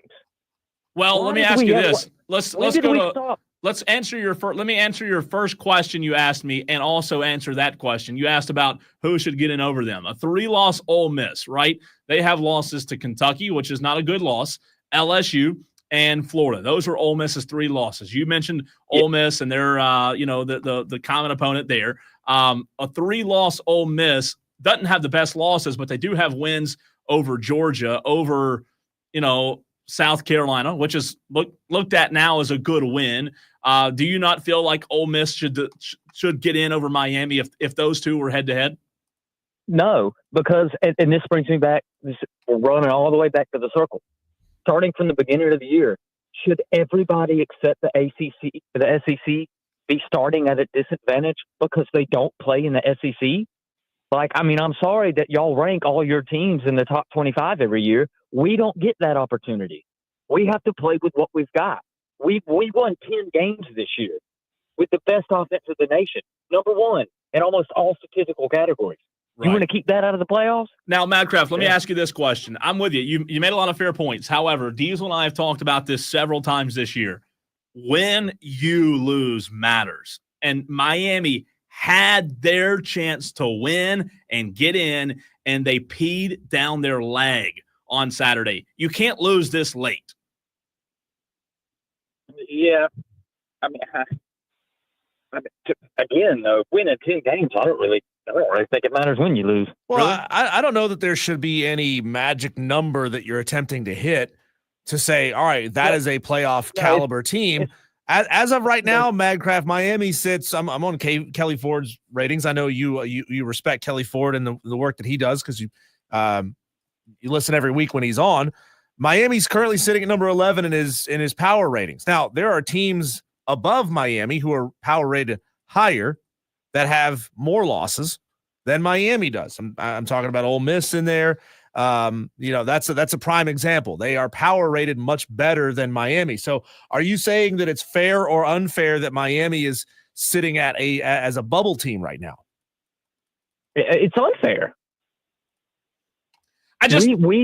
We played our conference as good as we could. No, you didn't. You didn't. You didn't play your conference as good as you lost 2 games. Yeah, but you didn't play it. But teams. You can't say you played it as good as you could. You know what I mean? Both of those were on the road. Yeah, it doesn't matter. We lost 0 home games. Well, again, you still have to win. Like they don't give you a pass for losing on the road, do they? Apparently they give you a pass for playing in the SEC. That's what you're telling me. So let me ask you this: when did the losses stop mattering? That's what I'm asking. No, I'm with you. The losses and the loss column. No, I think losses should matter, but can you agree that the SEC, and I know everybody has their opinion, and you have yours, do you not feel as if playing week in and week out in the SEC is tougher than playing week in and out in the ACC? Regardless of whether I agree if it's tougher, why should that be a disadvantage for everybody else?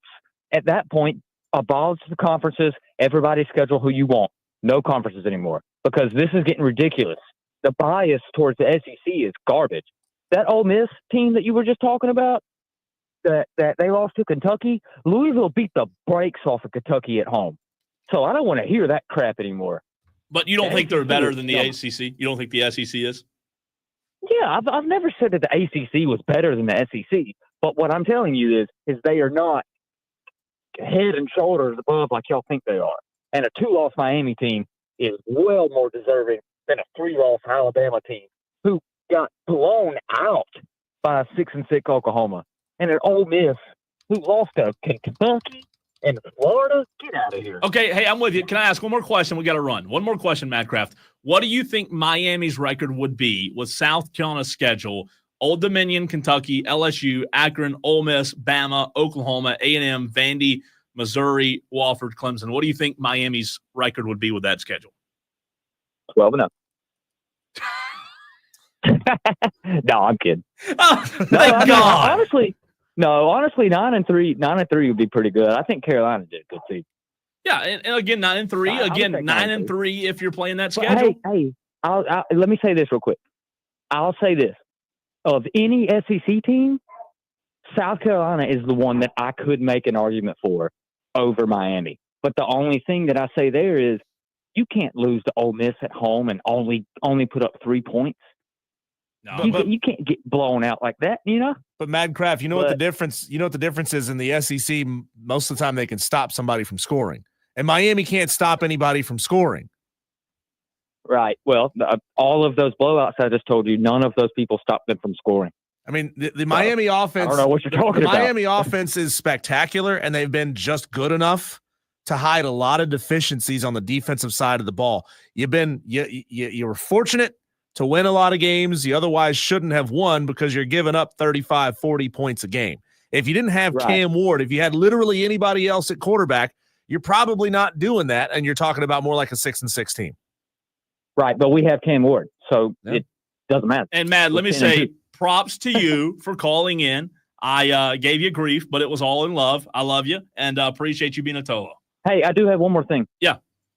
Diesel. Yes.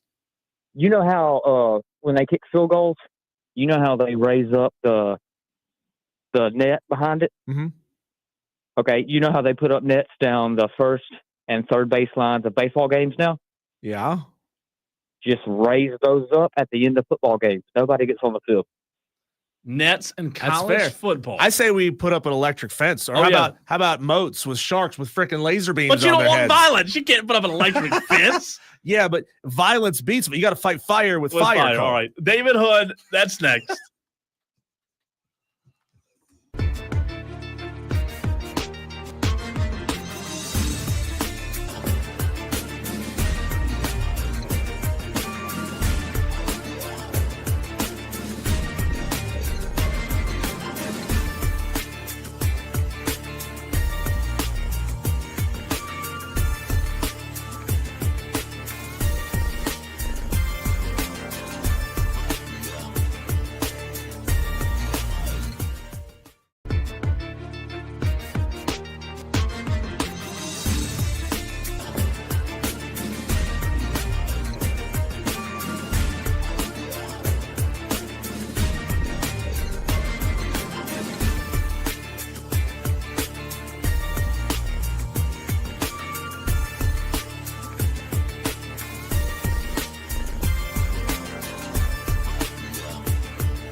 he was fun to watch.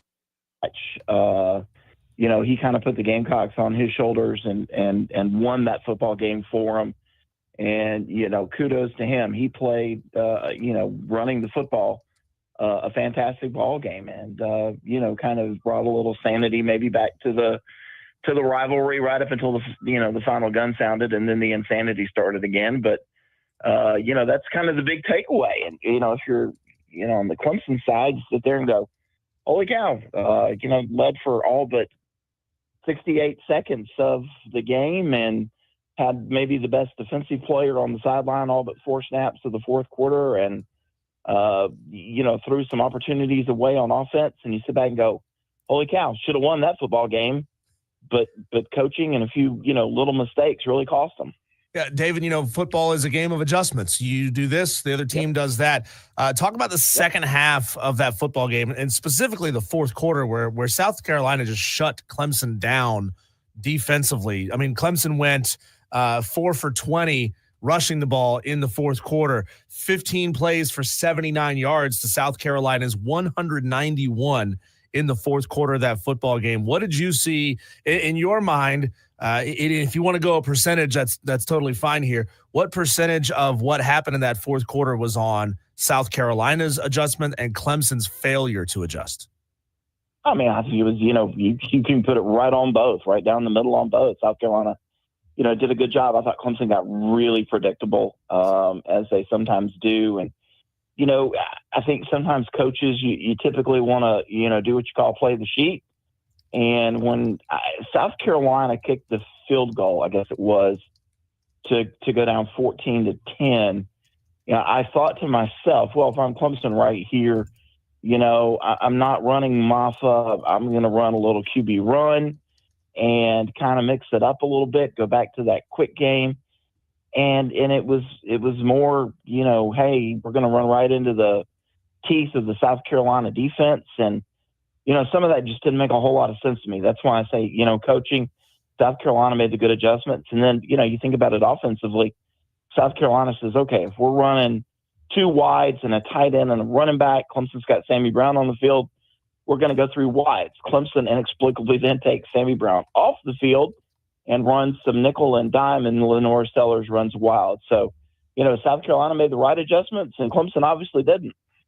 David, I was watching the game again yesterday morning. I thought that Cade Klubnik missed a few opportunities to extend drives that maybe could have put Clemson up 21-7, possibly even 28-7, in the second half. One of the throws was in the first half. One was in the second half. They were both slants from each side of the formation. One was to Antonio Williams, and they were both on third down, funny enough. And Cade just put it hot and high. And those are throws that you're just supposed to make as a veteran quarterback. And I'm just not sure what the disconnect is there. But do you view those 2 plays in particular as big as I did? Yeah, the second one that you're talking about was to Brian Wesco. And if he just kind of, puts a little touch on it, leads him a little bit, that's going to the house. That's not coming back. And he did. He just puts too much on him sometimes. And, that's kind of been his deal since he arrived. He can make some beautiful throws, and then there's other throws. I think about it. You start the season, the regular season, with a throw to the feet of a wide open Maffa. And then you end the regular season with a throw that is tipped to Maffa when you should have been going to the end zone. So kind of how fitting is that the regular season begins that way and it kind of ends that way. David, can you tell us when Clemson football hired Fran Brown? Because that postgame interview on the field with Fran Brown was fantastic for Syracuse after the win. And I understand that he and Dabo had a FaceTime call yesterday. What can you tell us about that call? Well, Fran called out Dabo back during the ACC football kickoff, which was hilarious because everybody knows Dabo's got the basketball court at his house. He told the contractors to do away with the huge garage and turn all of that into a basketball court. And he brings in players and recruits and other coaches and plays in there. I've been in there and played a little bit. It's a lot of fun. And Fran Brown said he understands that Dabo's a hooper and he thinks he could beat him. He thinks he could take him. And, what he doesn't understand about Dabo's a chucker. I mean, that's what Dabo, he's a chucker. And, that's the old Seinfeld episode. So they had already been talking a little bit, and Fran Brown knew what was at stake. This is a Syracuse team that, everybody probably thinks about that primetime game against Pitt where they stunk it up. McCord threw all the interceptions, the pick sixes, but they have, kind of quietly been playing well. And all of a sudden you look up and, this is a Syracuse team with a pretty good record, and Miami kind of turned into who we thought they might be. They've come away with some escapes, whether you think officials or just been lucky or, I think they've won some games because they've had the best player on the field in Cam Ward. They kind of stunk it up. So Fran Brown calls Dabo Swinney and says, hey, I did it for you. You're in the ACC championship game because of me. And I just think that's great. And I asked Dabo, I said, what did he say to you? Apparently it wasn't really PG. So Dabo declined to tell us what it was all about. David Hood, TigerNet.com. David, Dabo said earlier last week, and I believe a press conference that you were at, that this was a game that people got fired over. A lot of disappointed Clemson fans after Saturday's loss, where you said it, they led just about the entirety of the game except for the final moments when it mattered most. Who do you think should get fired? I don't know that you think, who should get fired, but I think what you do at this point is kind of, take a look. Where were, some of the failures in some of the big games against Louisville, against South Carolina, when you go to coaching cost Clemson? Absolutely.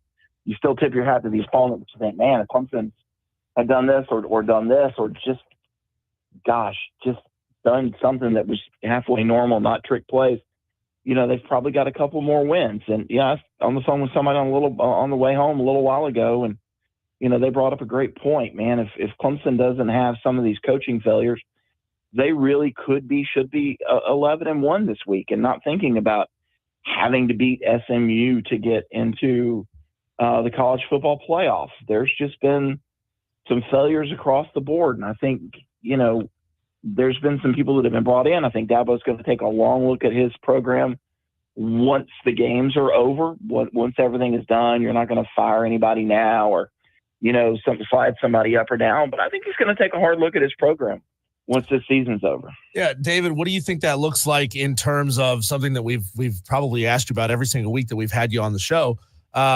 When it comes to the transfer portal and the way NIL is used inside the transfer portal, I understand Dabo Swinney has tried to use the portal. They have made offers, but it's not necessarily getting the best of the best players to sign on the dotted line and come to Pickens County, South Carolina. But 0-2 on the season against SEC teams, clearly something has to happen there. In your mind, is this a catalyst that will lead to a more aggressive approach when it comes to those two items? Well, I mean, I think it helps. I don't think it's the catalyst to help, to a more, aggressive approach. I think that aggressive approach has already kind of been in the works. And, Dabo told us a few weeks ago, another writer said, hey, are you happy, with defensive ends? Do you wish you would have gone into the portal? And he was like, oh, man, I love my guys, love my roster. Probably not entirely true. And I think that Clemson's going to be aggressive in the portal now, and they understand that there's going to be money to spend, especially when July 1 rolls around. But, they've got some money to spend now. I think a defensive end is going to be an option. I think, maybe you take a look at a running back, a wide receiver, an offensive lineman in there, maybe a linebacker to provide depth, and at some point, maybe you take a look at a quarterback. You go and look at a freshman who knows that he has to come in next year and sit behind Cade a year, but will challenge Vizina, for the second job next year for a starting job. And, from everything I'm hearing, those kind of are what the coaching staff is going to go after. There are multiple positions that they are going to target. David, I've heard from a lot of Clemson fans this weekend, as you have. Do you think the frustration that a lot of fans have, and again, I'm not putting all fans in one group because there are some fans that could care less, and there's still going to be happy about wins and losses, and it doesn't affect them as much as it does some fans. But there are a lot of fans out there who are very frustrated. And you know what? Saturday, Clemson could win an ACC championship and back their way into a playoff spot and even a bye, and all will be well on the mountain up there in Clemson. Do you think the frustration is warranted from Clemson fans? Oh, I think the frustration is very warranted. And, I'm not sure that winning an ACC championship and, getting into the playoff and all that will ease a lot of the frustration, because I think, I had a front row seat for 6 college football playoffs. I had a front row seat for 4 national championship games, for all of these ACC championships. I know what it looks like, and what we see out there every Saturday is not what that looks like. It is not. And winning an ACC championship Saturday would not change that. There's got to be some systemic changes within the program. There's got to be some other changes, if you say staff or support staff or whatever. And I think if you know what it looks like, you understand this isn't it. And you take a look at that game Saturday, and I went back like you did, and I watched it, and I go, man, Clemson's got dudes all over the field: Sammy Brown, Peter Woods, Avion Terrell, Ashton Hampton, Antonio Williams, Bryant Westcott, T.J. Moore, Kay Klubnik. Dudes all over the field. South Carolina have those kind of dudes everywhere. They had Lenore Sellers. I like Bam Knight. I like Kyle Kennard. They've got pieces. But this is a Clemson team that should be a lot better. They should be better than their rival. They should be better than Louisville. They shouldn't have to struggle like they did against Georgia. So, I think Clemson fans have every right to be frustrated. David Hood of TigerNet.com joining us here on the Fan Upstate. You look just specifically at Cade Klubnik's stats. He's had a pretty solid year: 29 touchdowns, 5 interceptions, 12th in QBR in college football. It's hard to say that somebody sitting inside the top 15 in quarterbacks is having a bad year. But in your mind, what does Cade have to get fixed going into next year? And is it fundamentals? Is it footwork? Or is it play calling? Is Garrett just not the right guy to call plays for Cade? Yeah, I think Cade's got to mature a little bit more. There's no doubt about it. I think on that play Saturday, the final one, that route is probably part of that plays package, but he's too old of a quarterback to know that he can take the check down there, because you're running out of timeouts, you're running out of time. You'd rather take a shot at the end zone, and that check down, that's not it. That's not the play that you want. So he has responded every time he's been challenged. He got a lot better this year from last year, and you have to hope that he takes that kind of next step forward in this offseason. David, Saturday, whether it goes well or not well, will dictate how a lot of fans, have a taste in their mouth to end the season. But let's say Clemson does win an ACC championship. How do you view the season? Because there are media members out there who cover Clemson on a daily basis that have already said this was a special season. Based on what could happen Saturday, is this a special season in your eyes? Well, look, anytime if you can win an ACC championship, you make the college football playoff. That was kind of the goal, right? So absolutely, you call it special, and then you kind of go, like I said earlier too, but that there's still work to be done to become one of those teams to where you look like an Oregon, to where you look like an Ohio State, to where you look like a Texas or a Georgia. Still work to be done. Yeah, absolutely. If you get into the playoff, it's a good year. It's a special year, and you kind of count your blessings and go from there. He is David Hood of TigerNet.com. David, as always, we appreciate your insight. And again, I hope you've got your bones nice and warmed up, because I'm sure it was a little chilly sitting outside in that open air press box, which is it's such a unique thing that Clemson has. And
Cole, I'm going to tell South Carolinians something they really don't want to hear right now. Oh, no. Oh, no. South Carolina ranks 4th in the fastest growing states in 2023. I guess it takes a full year or 11 months and 2 days to get data back from the census. But South Carolina grew by 92,000 people in 2023. Puts us 4th place. And look, South Carolinians who don't want more people to move here, number one, I don't think the answer is to be less hospitable. I think the answer is to make those other states look more hospitable. Yeah. Florida, they got much nicer weather down in Florida than we have here in South Carolina. Texas, it's better. Wide open ranges, It's like being on a postcard. Florida grew by 374,000 people last year. Think about that. So all of you people who bitch and moan about the city of Greenville growing too fast, don't like it, don't like how all the woods are getting torn up and turning into housing developments. I get it. I don't like it either. But at least we're not Florida, who's growing at more than 4 times our rate. Yeah. Which is absurd. Texas grew by 315,000 people. North Carolina by 127,000 people. Georgia, Tennessee, Alabama, Oklahoma, all also made the list, Cole. And the only state outside of the South, well, Arizona made it too. But the only state north of the Mason-Dixon that made the top 10 is Ohio. Wow. IO. 29,000 people moved to Ohio last year. They're not moving here because it's the weather. They're moving here because their friends and family have already moved here and told them how damn nice it is. It's great. It's great. Yeah. Instead of saying, hey, we don't want you here in South Carolina, say you'd be much happier over there in Mississippi. Go Shane there. Barrett in Tuscaloosa says, I miss South Carolina. Shane, we miss you, buddy. We really do.